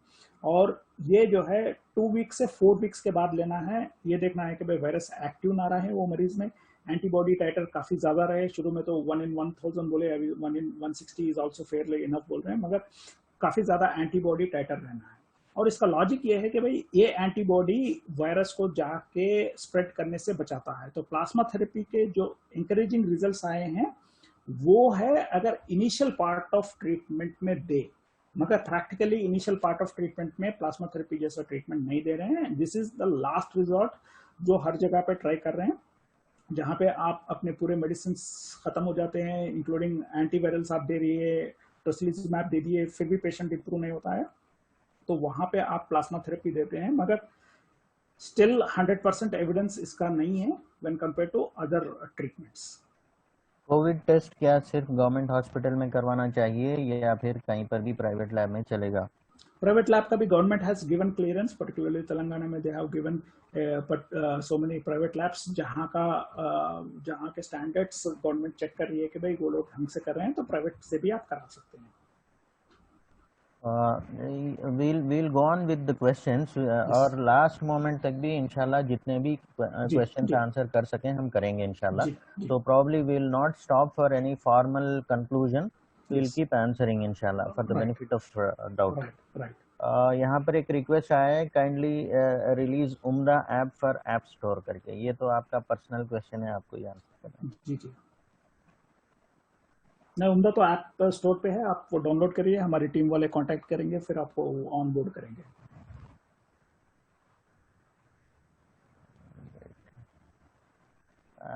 यहाँ पर एक क्वेश्चन है, I am pregnant and having fibroid 11 centimeter, having fever 9900 for 1 week. I consulted a physician, he prescribed injection Asertum 1.5 gram for 5 days. CRP is 48. कौन सा इंजेक्शन था डॉक्टर साहब? I didn't get it. Asertum, ASSERTUM 1.5 ग्राम। एसिट्रॉम होगा जी, यहाँ right? पर जी जी। अच्छा, तो अगर मैम आप प्रेग्नेंट है, फाइब्रॉइड तो अलग चीज है, मगर अगर आपको फीवर आ रहा है और अगर आप हैदराबाद में हैं जहाँ पे high risk of these things है, तो अपने फिजिशियन या गायनेकोलॉजिस्ट को मिलिए और अपना स्वैब टेस्ट करा लीजिए। Can we take HCQ in mild cases without any high risk diseases? No, according to बोले गवर्नमेंट तो अभी भी एडवोकेट कर रही है, मगर 2 लैंडमार्क स्टडीज आए हैं जहां पे बोल रहे हैं एचसीक्यू से फायदा नहीं, इनफैक्ट नुकसान है। थोड़े अदर कंट्रीज जैसे यूनाइटेड स्टेट्स में दे आर एडवाइजिंग कि भाई एचसीक्यूएस मत दो। तो एचसीक्यूएस अगर साइंटिफिकली जाते हैं स्टडीज को देखे, एचसीक्यूएस से फायदा होने के chances almost 0, no advantages, sometimes risk. Immunity boosters के ताल्लुक से कुछ? इम्यूनिटी बूस्टर्स के लिए के ताल्लुक से 2 चीजें मैं जनरली एडवाइस करता हूँ। एक चीज देखिए, इसमें 2-3 चीजें हैं। एक चीज ये है कि अगर अपन सोचे पैथोफिजियोलॉजिकली देखें कि भाई कोरोना में डेथ क्यों होता है, कोरोना में डेथ इसलिए होता है क्योंकि लंग्स में इम्यूनिटी जो है हाइपर रिएक्ट करती है। उसके बाद साइटोकाइन स्टॉर्म होता है जहाँ पे काफी इम्यून रिलेटेड केमिकल्स रिलीज होते हैं। उसके बाद एक किस्म के इम्यून सेल्स होते हैं जो मैक्रोफेजेस बोलते हैं, वो उसका काफी रोल होता है।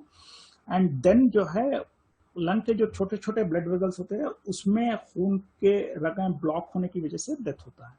ये सारी चीजों जो होते हैं थोड़े कैटेगरी ऑफ लोगों में हम लोग ज्यादा देखे हैं। कौन से कैटेगरी ऑफ लोग है? जिनकी उम्र ज्यादा है, शुगर है, बीपी है, मोटापा है, राइट, या हार्ट के मरीज है, या ब्रेन के मरीज है, या किडनी के मरीज हैं, और थोड़े प्रेग्नेंट फीमेल्स है और मोटे हैं। प्रेग्नेंट फीमेल्स में हार्मोन्स की वजह से इंटरल्यूकिन 6 ज्यादा बढ़ता है।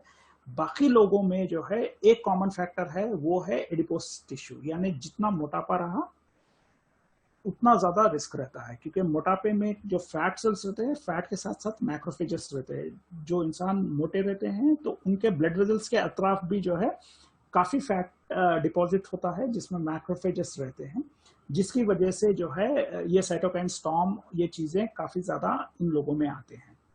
तो एक चीज जो करना था जब अपने को ये मालूम हुआ, तो जो लोग मोटे थे उनको अपना वजन कम करने से is the best type of treatment अपने आप को जो है सीवियर केसेस से बचाने का। दूसरा चीज है इम्यूनिटी को पॉजिटिवली जो मॉड्यूलेट करते हैं, वो है अपने मैदे में इंटेस्टाइन्स के बैक्टीरिया जो है वो जो है ट्रेनर्स जैसे होते हैं जो इम्यूनिटी को ट्रेन करते रहते हैं। तो बैक्टीरिया में अच्छे बैक्टीरिया और खराब बैक्टीरिया, 2 किस्म के बैक्टीरिया रहते हैं। बैक्टीरिया मैदे में भी रहते हैं, लंग के रेस्पिरेटरी ट्रैक्ट में भी रहते हैं, स्किन पे भी रहते हैं। ये तीनों में जो है जो इम्यूनिटी को ज्यादा इफेक्ट करने वाले बैक्टीरिया जो है मैदे के बैक्टीरिया रहते हैं। मैदे के अगर अच्छे बैक्टीरिया रहेंगे आपके, तो आपका इम्यूनिटी अच्छी तरीके से रिस्पॉन्ड करने के चांसेस रहे। अगर आपके मैदे में अच्छे बैक्टीरिया आना है तो आपको वो चीज लेनी है जो आपके दादा परदादा खाते थे, जो नेचुरल चीजें हैं।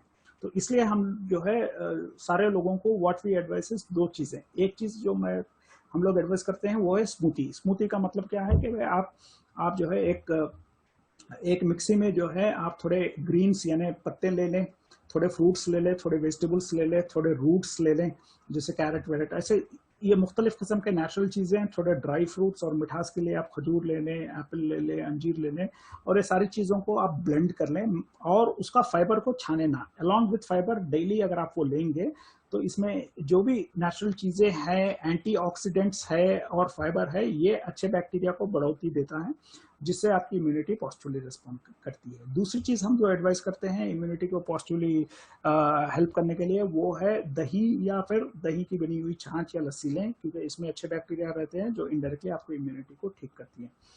जो चीजें खाने में अवॉइड करनी है वो है डीप फ्राइड आइटम्स, रिफाइंड चीजें जैसे मैदे की बनी हुई चीजें या शक्कर की बनी हुई चीजें, या फिर रेड मीट पर्टिकुलरली जो है इससे थोड़ा इन्फ्लेमेटरी मार्कर्स थोड़ा ज्यादा होते हैं, तो ये चीजें पर्टिकुलरली थोड़ा कम करें। और ये हो गया आपके डाइट को लेके। दूसरा इम्यूनिटी को पॉजिटिवली इफेक्ट दो या 3 और चीजें करते हैं। उसमें एक चीज होती है एक्सरसाइज। आप एक्सरसाइज जब भी करते हैं, अपने मसल्स को जब भी स्ट्रेच करते हैं, इस्तेमाल करते हैं, तो वहां से जो केमिकल्स रिलीज होते हैं वो आपकी इम्यूनिटी को पॉजिटिवली स्टिमुलेट करते हैं। सेकंड थिंग है स्पिरिचुअलिटी, जितना आप ऊपर वाले से कनेक्ट करते हैं तो आपका इम्यूनिटी उतना पॉजिटिवली रिस्पॉन्ड करता है। तीसरा यस है सनलाइट, आप जितना सनलाइट अगर घर में डेली एक मे बी 15 मिनट से आधा घंटे तक अगर आप सनलाइट का एक्सपोजर लेते हैं, पर्टिकुलरली जब 11 बजे से 3 बजे तक, तो उससे विटामिन डी बढ़ता है जो आपके इम्यूनिटी को भी मॉड्यूलेट करता है। तो इम्यूनिटी बूस्टिंग के लिए आपको क्या क्या करना है, एक चीज स्मूथीज डेली आपको लेना है, रेड मीट कम करना है, ऑयली फूड्स कम करना है, रिफाइंड चीजें कम करना है, दही की बनी हुई चीजें बढ़ाना है, डेली एक्सरसाइज करना है, अपने आप को ऊपर वाले से ताल्लुकात बना के रखना है जितना हो सके उतना, और लास्ट है सनलाइट। ये चीजें आपकी इम्यूनिटी को पॉजिटिवली मॉड्यूलेट करती है और ये सारी चीजों से ज्यादा इफेक्ट है अगर आप अपने मोटापे को कम करने के लिए काम करें। What is the incubation period of corona? Around 6 days average is आपका जब वो एक्सपोजर हो जाता है, most of the people will get symptoms in 5 to 6 days, कभी कभी ज्यादा भी होता है, 2 weeks तक भी बताया गया, मगर average is around 5.2 days is the average of incubation period.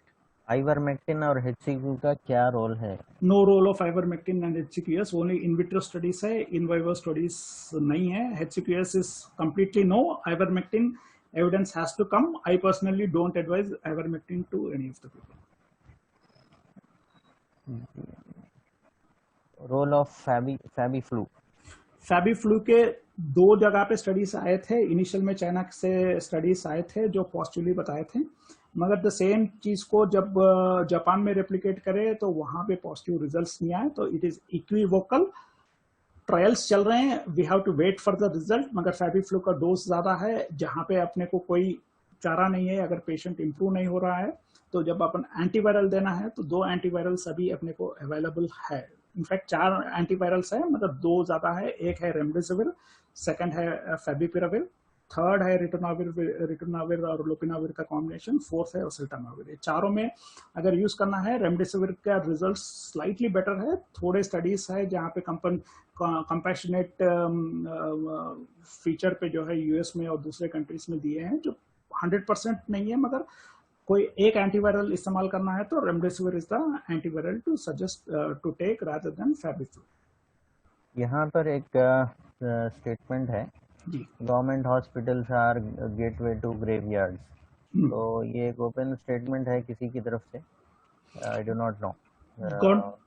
Government hospitals में भी बोले तो अब rather than waiting in the ambulances for private hospitals at spending around 1 lakh or 2 lakhs per day, ये बात अपन को समझनी है कि जो हाई रिस्क कैटेगरी रहते हैं, जो काफी लेट प्रेजेंट होते हैं, जिनका सैचुरेशन फर्ज करिए 60% 70% पे चले जाता है, जिनको इमीडिएटली आप प्राइवेट में बड़े से बड़े हॉस्पिटल में ले जाने के बाद उनको इंटुबेट करके वेंटिलेटर पे और एसी में रखते हैं, तो सारे लोगों को हम लोग ये काउंसिल करते हैं कि भाई इनमें बाहर निकलने के चांसेस है एवरेजली 10%। 90% ऑफ टाइम्स ये मरीज बाहर निकलने के चांसेस नहीं रहते हैं, और ये 10% ऑफ टाइम्स के लिए आपको एवरेज कितना हॉस्पिटल स्टे आईसीयू में रहना पड़ता है, एवरेजली 20 से 25 दिन। और हैदराबाद में जहाँ पे एवरेजली एक आईसीयू में वेंटिलेटर का स्टे 60,000 से लेके 1.5 लाख तक है, यानी 20 से 25 दिन का खर्चा एक फैमिली पे will be not less than 10 lakhs to 20 lakhs for 10% of उम्मीद के लिए। तो जो भी पेशेंट काफी सिक में अपने को अप्रोच करते हैं, तो एज अपने को ये लॉजिस्टिक्स भी पेशेंट्स के साथ बात करना जरूरी है। हाँ, ग्रेवेट का जो क्वेश्चन आया, गवर्नमेंट में काफी बेड्स खाली है, rather than dying in home because of lack of oxygen or rather of dying in ambulances because of not provision of या private में beds नहीं मिल रहे हैं, it's better to go and have the facilities। Government में भी इस facilities अच्छे, oxygen की अवेलेबिलिटी है, बेड्स की अवेलेबिलिटी है। हाँ, थोड़ा ह्यूमन रिसोर्सेज का, जितना प्राइवेट में आपको बाकी चीज़ों की सहूलत मिलती है, जितना मेडिकेशन में हाई एंड मेडिकेशन शायद आपको ना मिले, मगर जो बेसिक ट्रीटमेंट है वो तो गवर्नमेंट में मिलता है। ना मिलने से तो बेटर है कि गवर्नमेंट में ले लें। इस क्वेश्चन के ताल्लुक से डॉक्टर साहब, I would like to put some light on this, because I am working in Gandhi Medical College, which is a nodal center. I have been working for 4 past months with COVID patients. तो ये actually मिसनॉमर्स बोलूँगा मैं तो, क्योंकि देखिए अब तक जितने भी कोरोना के केसेस अभी रिसेंटली प्राइवेट हॉस्पिटल्स ले रहे हैं, मगर अब तक जितने भी cases, majority of the cases जो भी हुए हैं वो गवर्नमेंट हॉस्पिटल में एडमिट हुए हैं।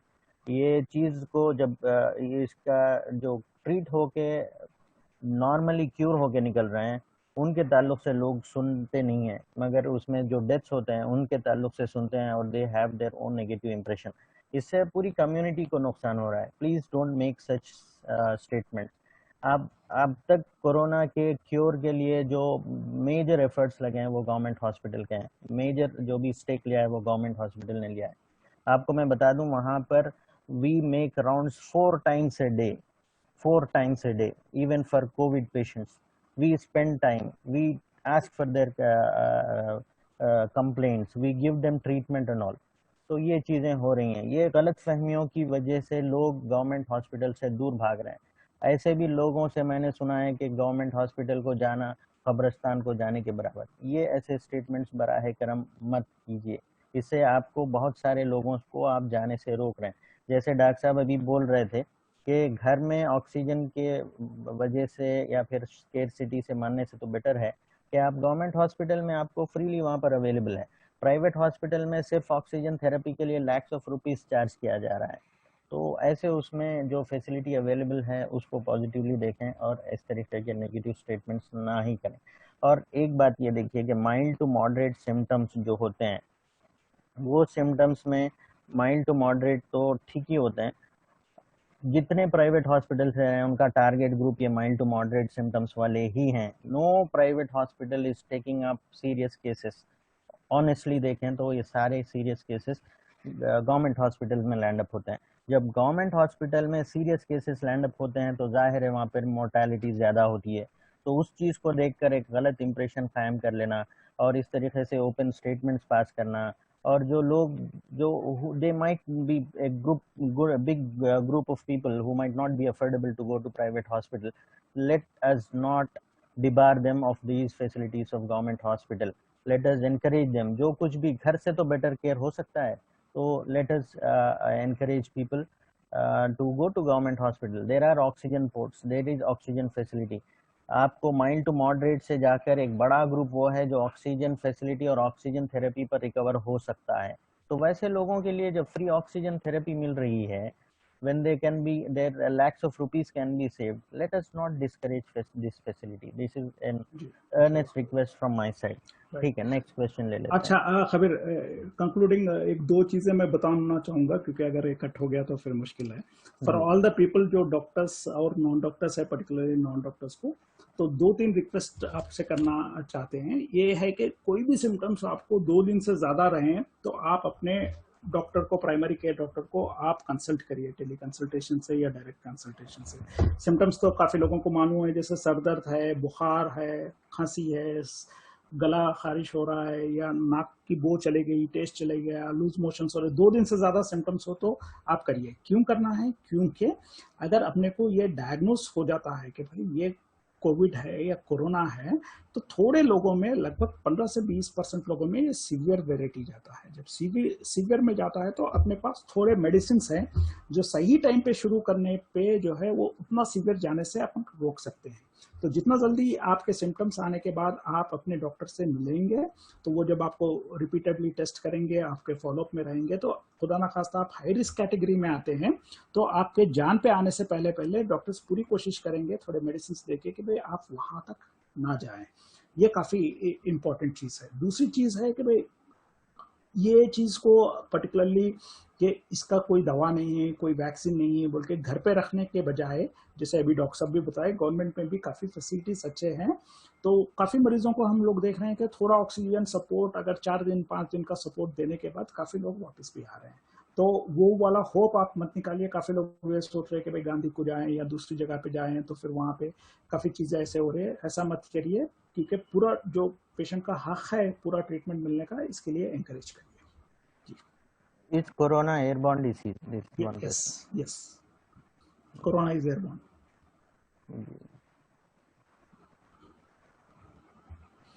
Corona is airborne. Right from day 1 जब चाइना में आया था तो शुरू के केसेस में ही जो डॉक्टर्स में हुआ था सबसे ज्यादा केसेस हम लोग ऑफ्थल्मोलॉजी के डॉक्टर्स में देखे थे, वहां पे ही सस्पिशन शुरू हो गया था कि भाई ये एयरबोर्न और एरोसोल डिसीज है।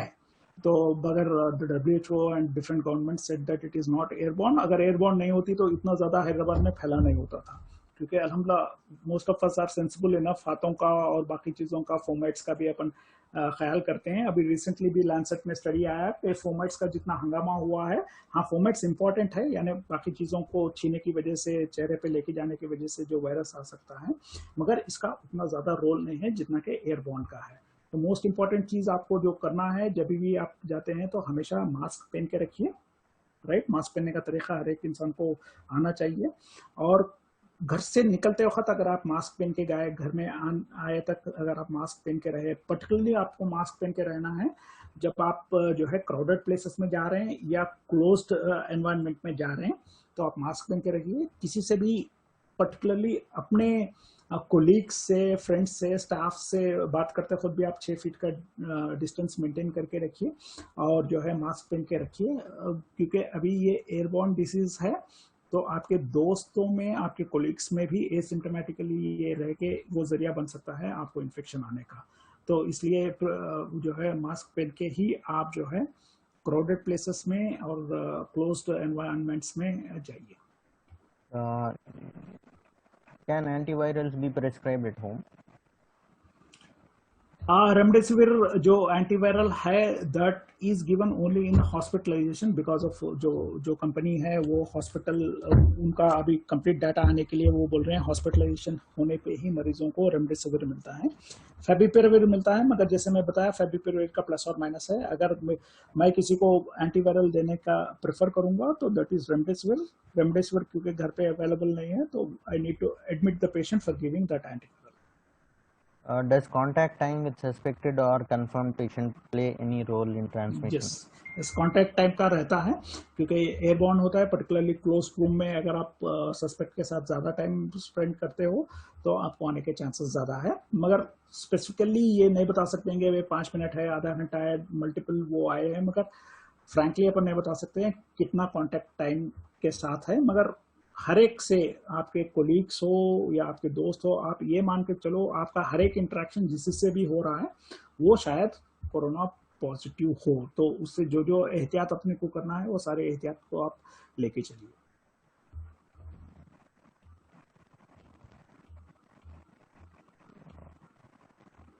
ये क्वेश्चंस थोड़े बहुत रिपीट हो रहे हैं, आई थिंक क्योंकि प्रीवियसली हम आंसर कर चुके हैं, that will cover these questions, so I am not repeating those questions. जी,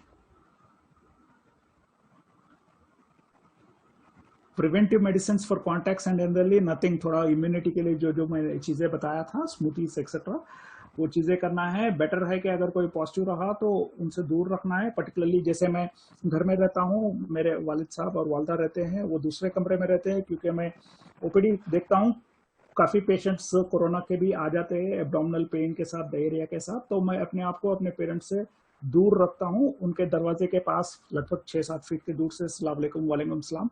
वो अलग टाइम पे खाना खाते हैं, मैं अलग टाइम पे खाना खाता हूँ, और हॉल में भी अगर बैठते हैं तो काफी दूर। अगर पापा दूसरे सोफे पे बैठे हो तो मैं लगभग 10-12 फीट दूर पे दूसरे सोफे पे बैठ के बात करता हूँ। तो इस तरीके से I try to protect my elders from measles, क्योंकि मैं एसिम्प्टोमेटिक कैरियर हो सकता हूँ। Is N95 mask reusable? Yes, N95 mask is like, English में कहावत होती है ना, वाइन की जैसी चीज है, जितनी पुरानी होती है उतना अच्छा काम करता है।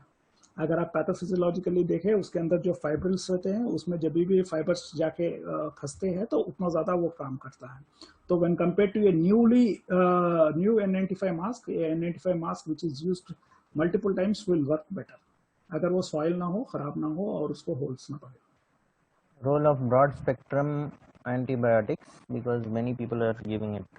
यस, पर्टिकुलरली देखें, शुरू में जो एजिथ्रोमाइसिन या डॉक्सीसाइक्लिन हम जो देते हैं, इसलिए देते हैं कि सीटी में जो पिक्चर में आता है वो एटिपिकल निमोनिया में भी होता है। It's not to treat corona virus, it is to treat atypical pneumonia, जो दूसरी चीजों से भी ऐसा पिक्चर आता है। दूसरा, जब भी हम स्टेरॉइड्स यूज करते हैं, पर्टिकुलरली इंडियन सेटअप में जहाँ पे इन्फेक्शन आने के चांसेस ज्यादा रहते हैं, तो जब स्टेरॉइड्स यूज करते हैं तो हम लोग ब्रॉड स्पेक्ट्रम एंटीबायोटिक शुरू करते हैं उनके में।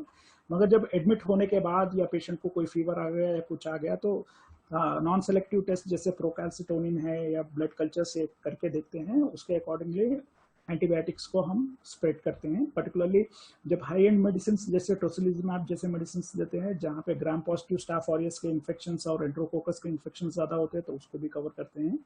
एंड कभी कभी जो है एंटी फंगल्स भी देना पड़ता है।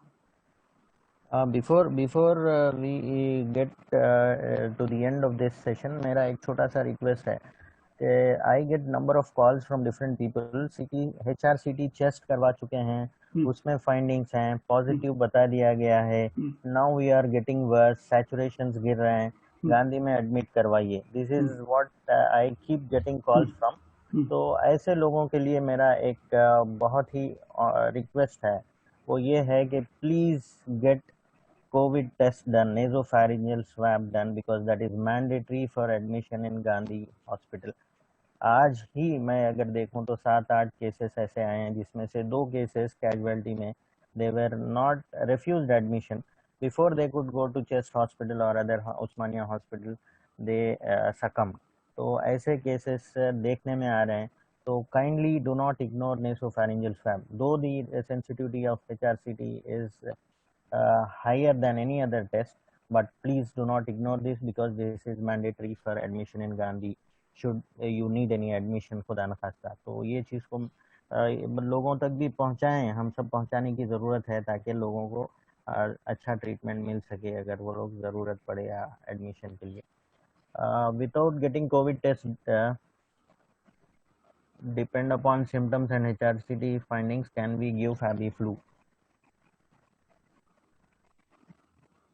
FabiFlu का प्लस और माइनस रोल है। I personally don't prefer that drug, only on HRCT के बेसिस पे भी neither recommendations are there। FabiFlu नहीं। N95 के बारे में 2-3 क्वेश्चंस आए थे, पर्टिकुलरली कितनी बार यूज कर सकते हैं, वॉश कर सकते हैं या नहीं कर सकते हैं। N95 को देखिए, पर्टिकुलरली N95 को वॉश करने से उसकी लॉन्गेविटी कम हो जाती है। तो आप जब N95 यूज करेंगे उसको एक कोई कवर में रख दीजिए, सिंपल पेपर कवर हो सकता है या फिर आप एक ग्लास के जो टिफिन बॉक्स रहता है उसमें रख सकते हैं, और उसको 4 दिन के बाद फिर आप रीयूज कर ले सकते हैं, उसको वॉश करने की जरूरत नहीं है, राइट। तो अगर आपके पास 4 N95 रहे तो लाइक 1 2 3 4 फिर रिपीट 1 2 3 4 फिर 1 2 3 4 ऐसा करके how we medical professionals use the N95 mask. और अगर 4 खरीद ले तो वो 1 महीना 1.5 महीना आसानी से चल जाता है। In a positive PCR patients, मतलब COVID patients, when to repeat PCR again? Positive patients होने के बाद शुरू में गवर्नमेंट ये बता रही थी कि भाई जब सिम्टम्स खत्म हो जाते हैं, ठीक होने के बाद फिर आप उसको रिपीट करके जब नेगेटिव बोल के डिक्लेयर करो and then you send back home. मगर अभी क्योंकि टेस्ट सस्पेक्ट्स कोई करने के इतने ज़्यादा टेस्ट हो गए, तो फिर अभी बोल रही कि अगर आपको सिम्टम्स ठीक हो गए उसके बाद आप 3 दिन रह जाओ, you are considered as negative, right. तो यहाँ पर रिपीटेड रिक्वेस्ट ये आ रहे हैं, काइंडली रिकॉर्डेड सेशन में be uploaded on YouTube channel and all. तो यहाँ पर for that JIH greater Hyderabad के यूट्यूब चैनल पर ये सारे एवरी वीकली सेशंस जो हैं वो अपलोड किए जा रहे हैं। Anyone who wants to see it again may kindly visit that. यहाँ पर खालिद सर के कॉन्टैक्ट नंबर के लिए कोई फाइनल ईयर मेडिको पूछ रहे हैं। आई थिंक खालिद सर का नंबर तो बहुत सारे पेशेंट्स के पास होता है, he is not so conservative. Anyhow you might contact him. Toli Chowki में सर का क्लिनिक है, मॉर्निंग में अवेलेबल रहता है। You may contact him personally, talk to him and get his number. Preventive medicines for contacts and elderly people. No medicines. Prevention. What safety precautions should be taken by doctors in clinics?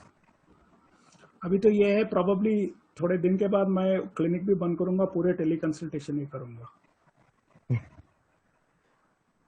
Very high risk in the doctors. When compared to normal people, almost 34 times higher risk है।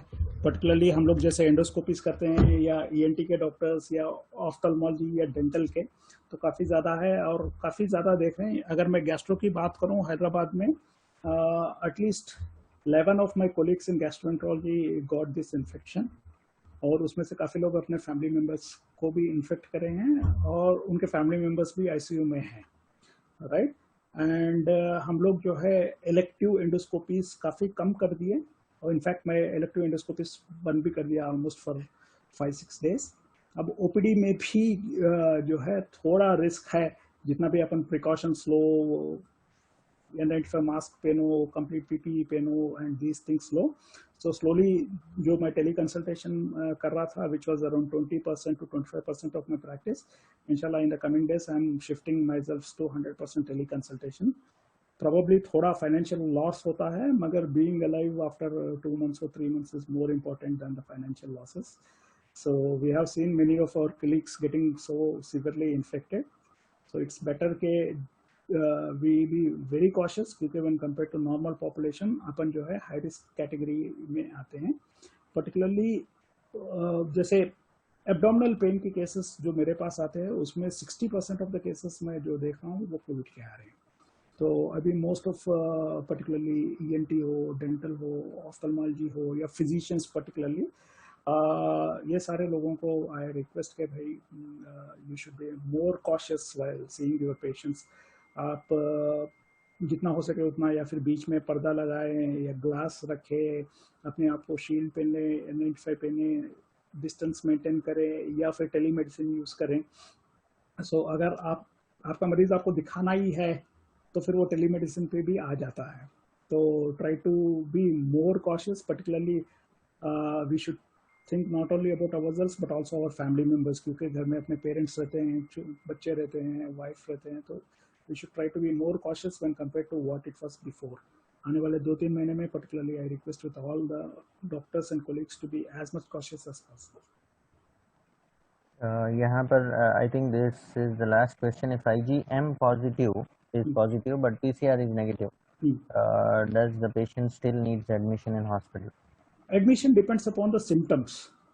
अभी admission का criteria है कि भाई आपको oxygenation काफ़ी कम हो रहा, राइट, तो आप जाइए, या फिर आपके इन्फ्लेमेटरी मार्कर्स काफ़ी ज़्यादा हो रहे हैं, काफ़ी हाई रिस्क में हैं, तो फिर आप जाके एडमिट हो जाइए। सिर्फ IgM पॉजिटिव और PCR नेगेटिव है, आपको कोई सिम्टम्स नहीं है, तो there is no point of going and admitting unless आपके एडमिशन क्राइटेरिया में आप फिट होते हैं। I think we have taken most of the questions. If there are any of the questions, probably I will unmute and you might ask.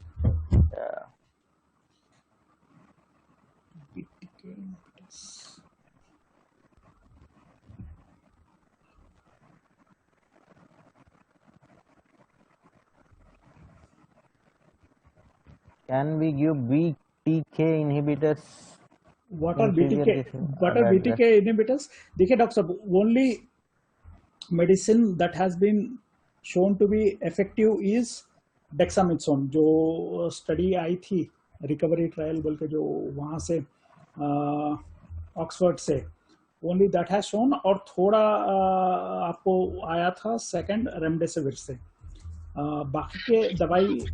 बाकी के दवाई का उतना नहीं है।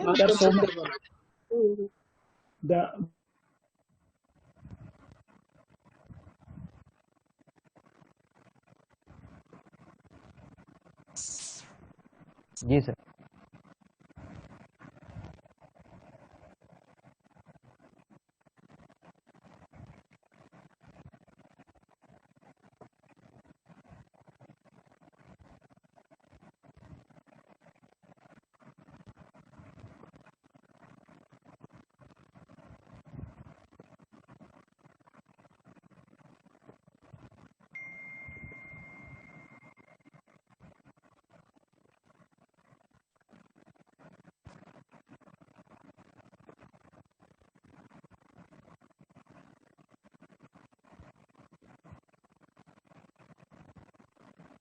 डॉक्टर साहब म्यूट हो गए।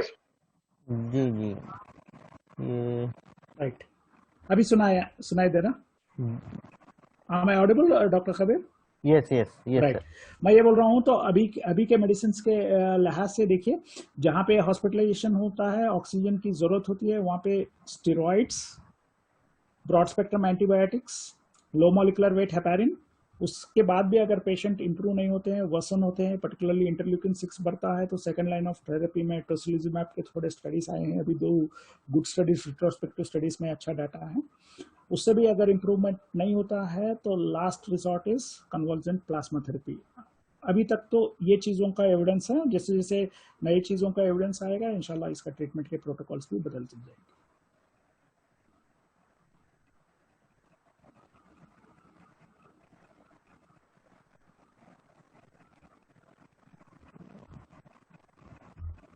I think we have taken most of the questions now. There are hardly any questions left. Why can't we start low molecular weight heparin prophylactically in all patients who are tested positive? Low molecular weight heparin के indications है, जैसे कि अगर respiratory involvement होता है तो लो molecular weight heparin शुरू करना है। दूसरा कि भाई अगर आपको डी डाइमर्स बढ़े हुए आते हैं मोर देन 1 नैनोग्राम पर दिस वन, वहाँ पे आपको लो मॉलिकुलर वेट हेपारिन यूज करना है। अदरवाइज लो मॉलिकुलर वेट हेपारिन शुरुआत में यूज करने का कोई फायदा नहीं है, क्योंकि पैथोफिजियोलॉजिकली अगर आप देखो तो पहले वायरल इन्फेक्शन, उसके बाद इनेट इम्यूनिटी, एडेप्टिव इम्यूनिटी, फिर वहां पे मैक्रोफेज एक्टिवेटिंग सिंड्रोम के जैसा आता है, एंड लास्ट में आपको माइक्रो एंजियोपैथी विद थ्रोम्बोसिस आता है। तो शुरुआत में जो है low molecular weight heparin use करने का कोई उतना फायदा नहीं है। Is related with heart attacks, यहाँ हार्ट अटैक के फ्रीक्वेंसी भी ज़्यादा है, पर्टिकुलरली जहाँ पे कार्डियक पेशेंट्स है with some chest symptoms are there, वहाँ पे ट्रोपोनिन आई भी करके देखते हैं, जहाँ पे ये होता है तो कार्डियक एंजाइना के लाइंस पे भी मैनेजमेंट ये पेशेंट्स का होता है।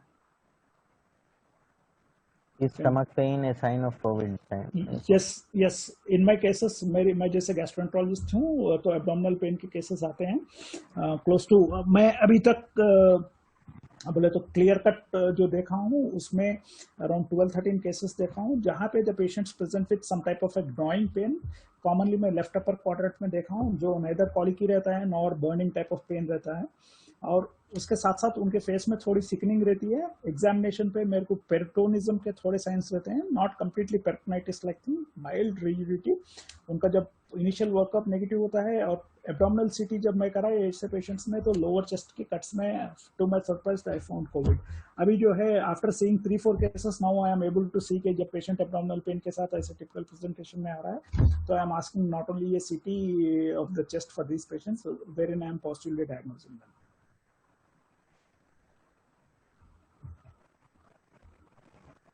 Do we need to repeat HRCT?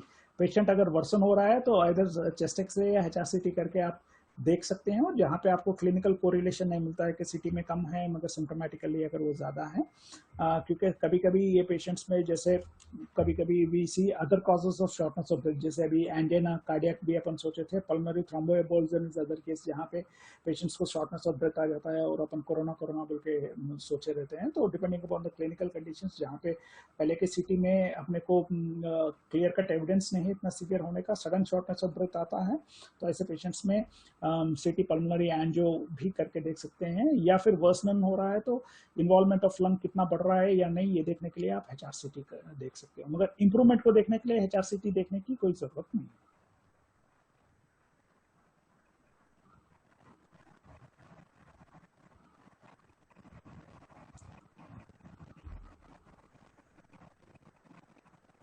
Yes, many cases of abdominal pain with fever we are seeing.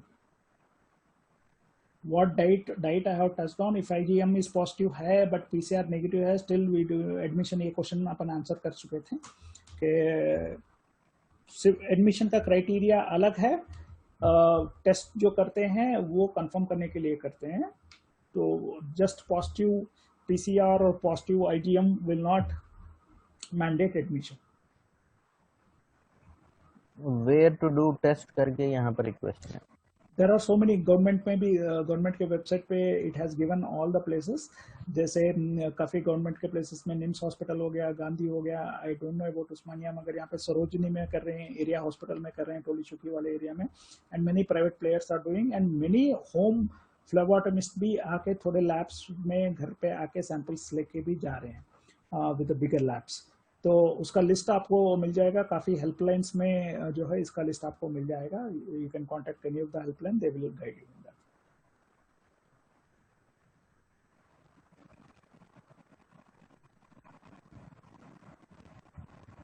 There are many phlebotomists who are coming to home and doing it. काफ़ी helplines में है, including बोले तो जमात इस्लामी का है, dare का है, इखरा group का है, कोविड रिलीफ हमारी टीम का है. There are so many people who are working on this one. वो लोग आपको गाइड कर लेंगे.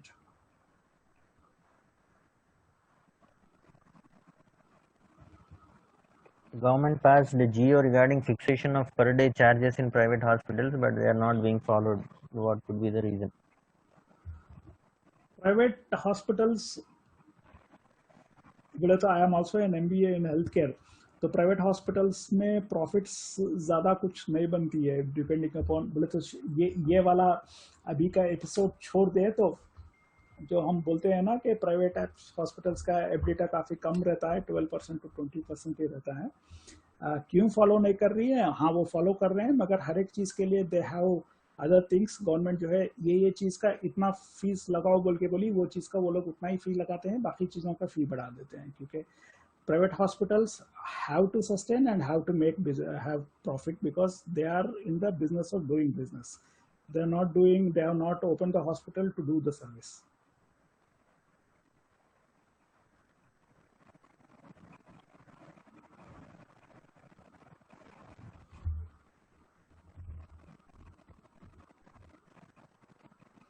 सीटी स्कैन में कोराट 4 या 5 आया तो पीसीआर कराना जरूरी है, काफी जरूरी है, क्योंकि पीसीआर के बगैर आपको सही ढंग का ट्रीटमेंट नहीं मिलेगा. आपको प्राइवेट में भी हम ट्रीट नहीं कर सकते रेमडेसिविर जैसे एंटीवायरल देने के लिए, और आपको गवर्नमेंट में तो दाखिला भी नहीं मिलता. तो सीटी में अगर आपको डाउट रहा आया तो पीसीआर टेस्ट इमीडिएटली कराइए. रोल ऑफ मल्टीविटामिन्स, अगर आप डेफिशिएंट है तो मल्टीविटामिन्स लेने से फायदा होता है, पर्टिकुलरली जिंक और vitamin B complex. We can confirm if the patient is, और we can role of reinfection का ज्यादा डाटा नहीं है, मगर देर आर मेनी इंडिकेशंस के पे री-इन्फेक्शन होता है. Can prednisolone be given instead of dexa? There are studies जहाँ पे मिथाइल प्रेडनिसोलोन भी दिए हैं, मगर जो पॉजिटिव स्टडी आई थी वो डेक्सामेथासोन से थी. मिथाइल प्रेडनिसोलोन से या प्रेडिसोलोन से उतना रोबस्ट एविडेंस नहीं है जितना डेक्सामेथासोन से है. और डेक्सामेथासोन का भी जो स्टडी था उसमें ये बताया था कि मॉडरेटली सीवियर केसेस में ही फायदा है. अगर आप जल्दी डेक्सा को शुरू कर देते हैं out of curiosity, out of precaution, तो वही वाली रिकवरी ट्रायल में ये बताया है कि भाई chances of death are slightly higher, though not statistically significant. तो आपको कहाँ पे डेक्सा शुरू करना है, क्या है, you need to be very clear before starting medicine like steroids. CT scan showed Corat 4 and 5, but PCR negative. What to do? PCR is negative. आपको मैनेज करना है. अगर आपके सिम्टम्स वर्सन होते हैं वहां पे जो है it's better you try to get a repeat PCR test done. What precautions to be taken by patients with a history of asthma? Asthma में आस्थमा के आपको प्रिकॉशंस लेना है, एज वेल एज आपको कोरोना के प्रॉबेबली हर एक interaction जो भी इंसान से हो रहा है उसको पॉसिबल कोरोना हो सकता है बोल के सोच के आपको संभल के रहना है. क्योंकि अगर आपको जो हिस्ट्री ऑफ आस्थमा वालों को भी ये इन्फेक्शन हो जाता है तो फिर, क्योंकि ये प्राइमरी लंग का डिसीज है, तो चांसेस है कि भाई आपको पोर आउटकम हो. Are you from the department of medicine and health? Medical situation of our state and nation is so bad. As you are in the department of, why do you think the medical situation of our state and nation is so bad? ये एक दिन में हुआ सो नहीं है.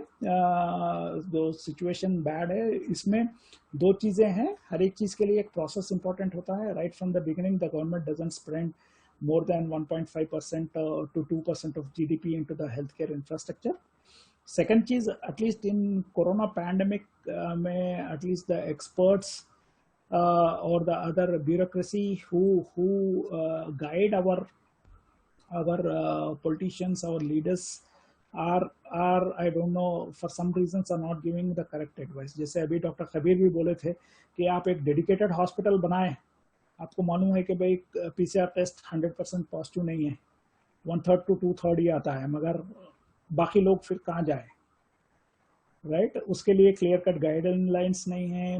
Moderate disease को आप chest hospital में उतना दूर रख रहे हैं.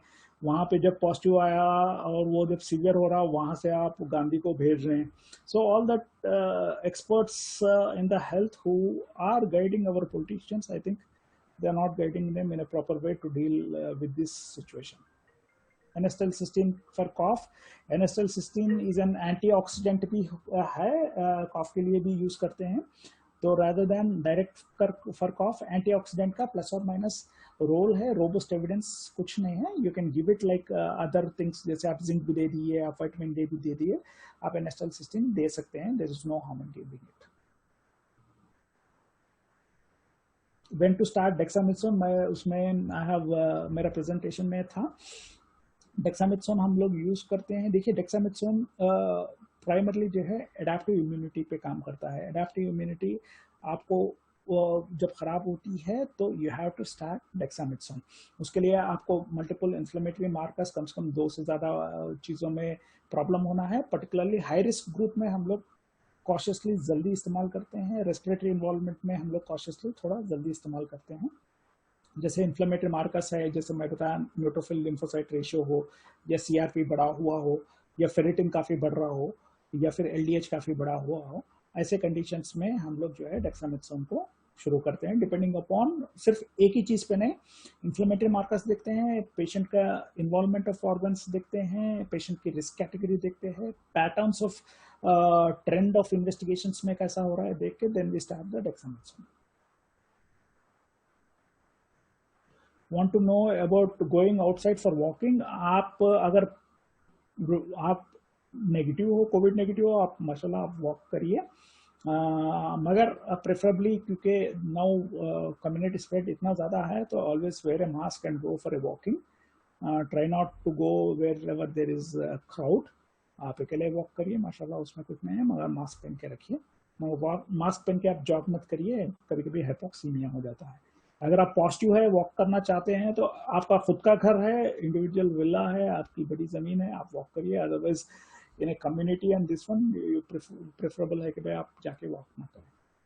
Can bleeding and clotting time be done if D-dimer is not done? No, bleeding and clotting time will not replace D-dimer.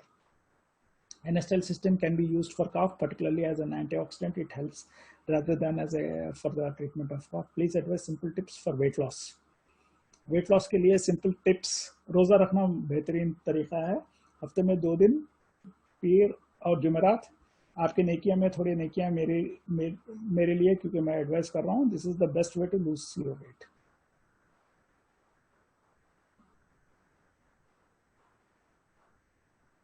Hello doctor Khabir, am I audible? बिल्कुल, यस सर, यू आर जी audible. जी जी जी. अल्हम्दुलिल्लाह. Some doctors are advising to take Dexas at home in pyrexia without any university. No, according to recovery trial, जैसे मैं बताया, अगर डेक्सा माइल्ड केसेस में जिन लोगों को दिया है उनमें बैड आउटकम ज़्यादा है. स्टैटिस्टिकल सिग्निफिकेंस तक नहीं आया, मगर डेक्सा काम करता है आपको not on innate immunity, adaptive immunity. You have to look in the markers के भाई एडेप्टिव इम्यूनिटी में जब गड़बड़ी आने लगी, then you have to use the dexamethasone और steroids. when can be plasma donated? Plasma donation के लिए क्राइटेरिया है कि भाई आप बिल्कुल बूढ़े ना हो, आपको मल्टीपल डिसीजेस ना हो, प्रेग्नेंट ना हो, आपकी हेल्थ ठीक रहे, और प्लाज्मा उनका अच्छा रहता है जो काफ़ी सिक हो, उनमें अच्छे एंटीबॉडीज बनते हैं. कम से कम 14 दिन, ideally 28 days after coming out of the disease आप प्लाज्मा डोनेट कर सकते हैं. Autoimmune diseases of COVID may be there, we don't know. I have no, बोले तो मैं उसको I didn't read about autoimmune disease का रिस्क क्या होता है. डेक्सा 4 के नहीं है. Yes, so many times I got the patients जो डेक्सा 4 के नहीं मिल रहे, 0.5 मिलीग्राम्स के मिल रहे हैं, तो 0.5 के तो 6 गोलियां होते हैं. तो I ask my patients to grind the tablets, mix in the water and take it. Injection भी दे सकते हैं, we can give in the injections also. Past history of swine flu positive, need to take any special precautions? उसका Covid से कोई लेना देना नहीं है. पहले स्वाइन फ्लू आ गया, अभी और एक पैंडेमिक है. अगर लास्ट टाइम स्वाइन फ्लू आया, यानी आप बोले तो इस बार एटलीस्ट आप कोरोना से बचने की कोशिश करिए. डॉक्टर साहब, there is one, because our session is all about home quarantine. Right. I keep getting a lot of calls, people requesting to Right. visit their homes. Right. So honestly speaking, I couldn't honor the request most Right. of the times, except Right. for few which were exceptional cases. Right. तो इस ज़माने में बहुत ज़्यादा ख्याल ये बन रहा है कॉमन पब्लिक का कि डॉक्टर्स विजिट नहीं कर रहे हैं, डॉक्टर्स फील्ड पे नहीं हैं, डॉक्टर्स ऑनलाइन टेली कंसल्टेशन में हैं।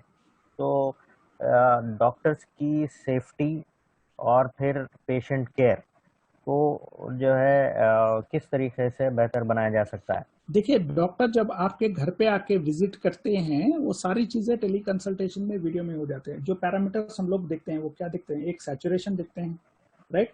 दूसरा आपको जो है बीपी अगर आपको है तो वो देखते हैं, अगर आपका शुगर है तो शुगर देखते हैं, आपका पल्स रेट देखते हैं। और जब आप अपने आप को वो लाइव वीडियो करके देखेंगे तो जो भी आपका जो नेसल फ्लेरिंग है, एक्सरे मसल्स यूसेज में है, वो डॉक्टर साहब देख लेते हैं।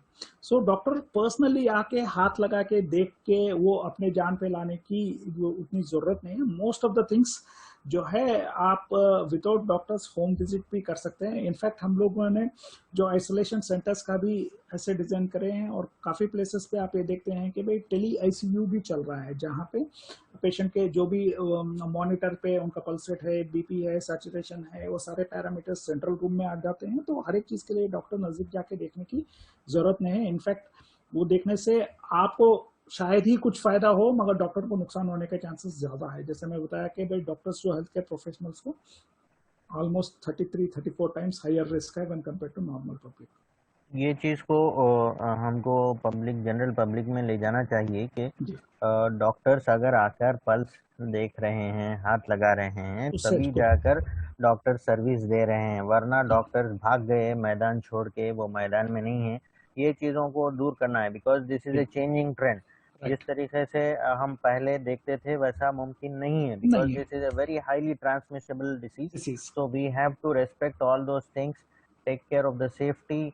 We have to be active in whatever way possible. Teleconsultation is a very good mode. So that is if doctor is doing, I think they are fulfilling their job. तो ये चीज को भी लोगों के अंदर से दूर करने की जरूरत है।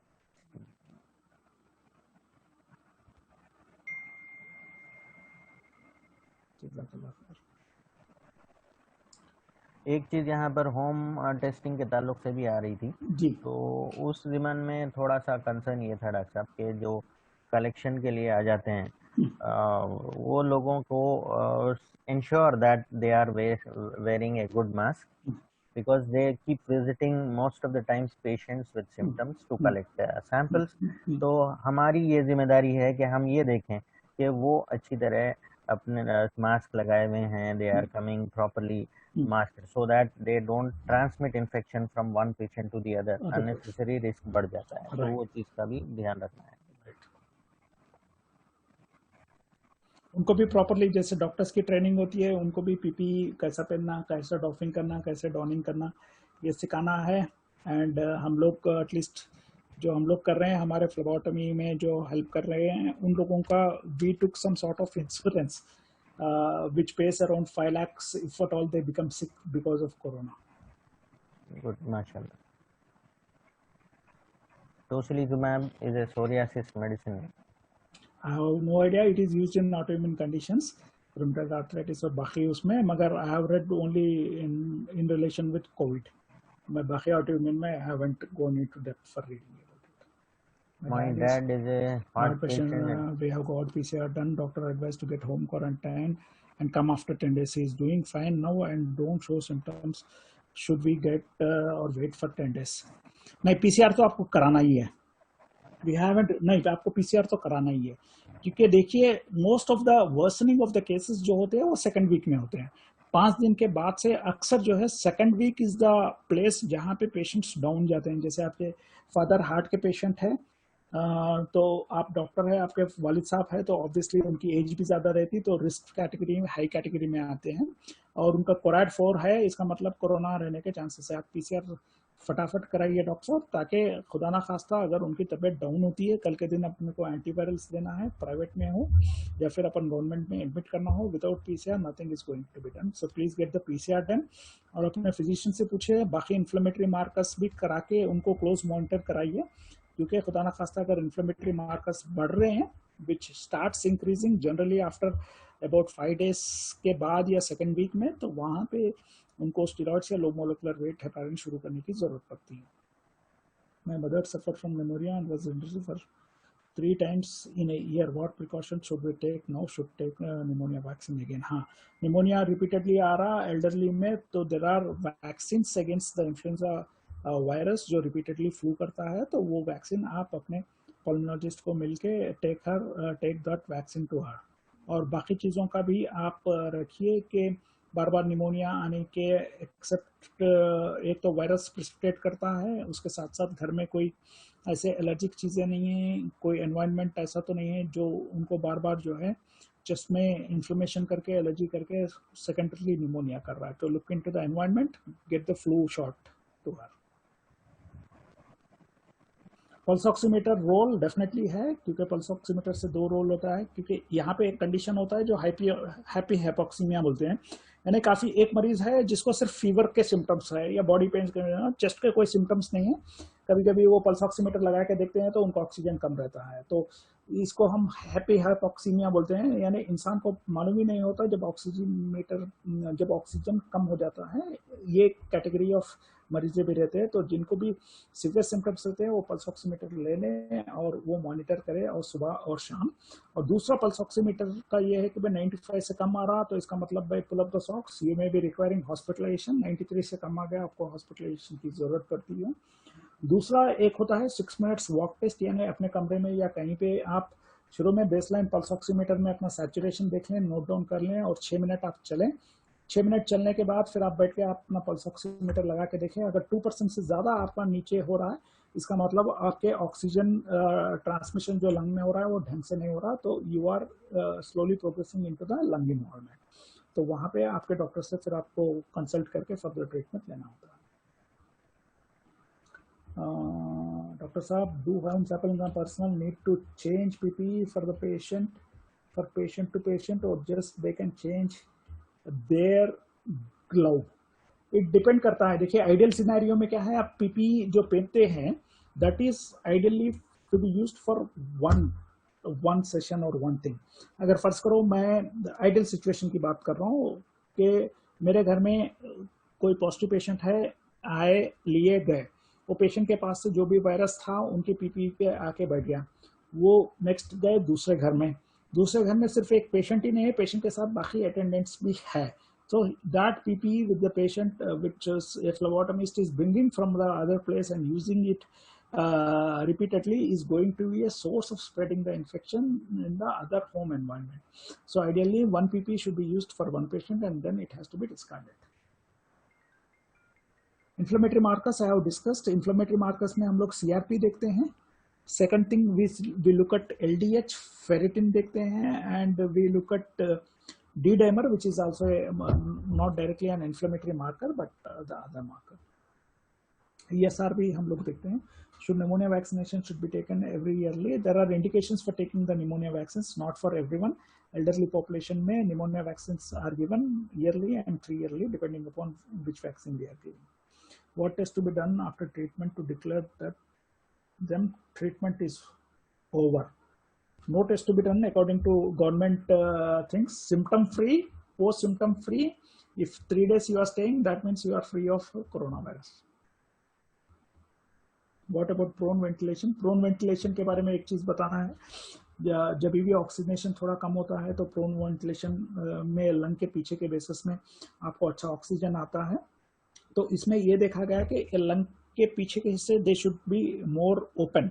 तो what we advise is patients को तकिए को ऐसा टेढ़ा नहीं, ऐसा बिल्कुल सीधा करके उसको वैसा हक करके सोने पे जो है ये पीछे के लंग्स थोड़ा ओपन होते हैं, जिससे ऑक्सीजनेशन बेहतर होता है। मगर ये काफ़ी लोगों में जब सीवियर ऑक्सीजन डेफिशिएंसी होती थी, जब हम होम ऑक्सीजनेशन से मेंटेन करते थे तो डिफिकल्टी होती थी वहाँ पे।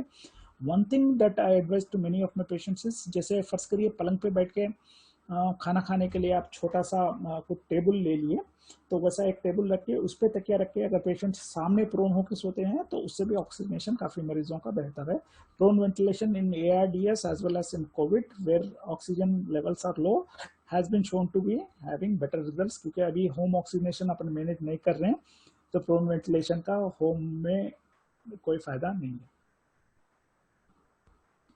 MMR वैक्सीन का इस बीच में आया, मल्टीपल व्हाट्सएप ग्रुप्स में आया, but the evidence is very bleak. कुछ खास. What about interleukin 6? Tocilizumab is anti interleukin 6 receptor antibody and this is the interleukin of all the cytokines. This is the cytokine which is a major contributor for self perpetuation as well as the cytokine storm. That's why tocilizumab works well. And interleukin 6 बढ़ने की बोला तो दूसरा भी correlation ये है, pregnant females में जहाँ पे ईस्ट्रोजन और प्रोजेस्टेरोन का रेशियो चेंज होता है, that has been shown directly to affect the interleukin 6. Third चीज ये है कि ये जो वायरस है when it acts on the macrophages selectively it increases interleukin 6.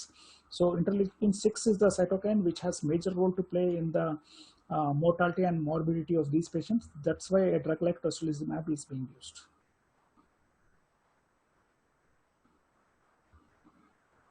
Talks up almost we have 2 hours. I am not a pulmonologist, so COPD ka I can't say.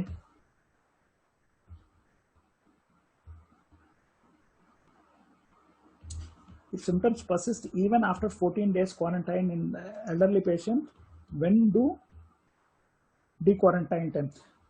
For de-quarantine, whenever the symptoms are persisting even for 14 days, particularly in the elderly population, unko at least 3 to 5 days में depending upon the symptoms you have to recheck their inflammatory markers, और daily 2 time या 3 time उनका saturation आपको manage करना है. और जब भी उनके सिम्टम्स कम हो जाते हैं उसके बाद मिनिमम ऑफ 3 डेज के बाद उनको डी क्वारंटाइन करना है. Doctor, we have seen particularly fever and myalgias to occur even up to 20 days, 25 days, 30 days. तो थोड़े लोगों में सिम्टम्स काफी लंबे चलते हैं. Optimum oxygen saturation with COPD, this need to be rechecked with the pulmonologist. I am not the right person. Can you please share the PPT? I think recording हुआ है ना, Dr. Khabir? I think yes sir. Yes sir, it's all recorded. So you can have access to the YouTube channel. Right. I think most of the questions are answered, and it's quite a satisfying session because many things, informative things were told, explained well, और बहुत ही elaborative simple language में and doctor साहब ने explain किया है. We are very thankful for him for making it very simple, simplified and giving a very good explanation. And at the same time बहुत सारे questions हमने answer किए हैं, and I think there are hardly any questions left to answer. So a big thank you to our respected speaker of the day, Dr. Khalid sir, and thanks to all for a very patient listening, showing interest to know about the things, and we hope that you all keep these things in your practice if needed, and at the same time we would request all the people who have acquired knowledge to spread it to others, guide other people whenever is required. And with this इस दुआ के साथ कि अल्लाह ताला इस पूरी इंसानियत को इस वबा से नजात दिला दे, और सारे लोग जो बीमार हैं उनको अल्लाह ताला शिफाए कामिला और आजिला अता फरमाए. वो लोग जो लोगों के मरीज़ों के इलाज में लगे हुए हैं, अल्लाह ताला उनकी भी मदद फरमाए, और जो डॉक्टर्स फील्ड में हैं उनकी भी अल्लाह ताला हिफाजत फरमाए, क्योंकि ये एक ट्रांसमिसिबल डिसीज़ है. और जो भी खिदमत हो रहे हैं अल्लाह ताला ये खिदमत को कबूल फरमाए. And very thankful to Jamaat Islami whose idea we are following in this. We want there in collaboration with Jamaat Islami wanted to educate people, misconceptions, गलत फहमियों को दूर करना और सही इंफॉर्मेशन को डिसिपेट करना और लोगों के तक पहुंचाना, ये असल ये सेशंस का मकसद है. And we will be having similar sessions with some other resource person every week inshallah. So request everyone to log in every Sunday on their Zoom at 9 o'clock p.m. Thank you, Dr. Saab. Thanks जी for thank you giving your doctor, time, valuable time. Thanks a lot. शुक्रिया Allah जी, Ta'ala आपको जज़ाए खैर अता फरमाए. So with this we will जज़ाकल्लाह, end our session and Jazakallah khair. जज़ाकल्लाह।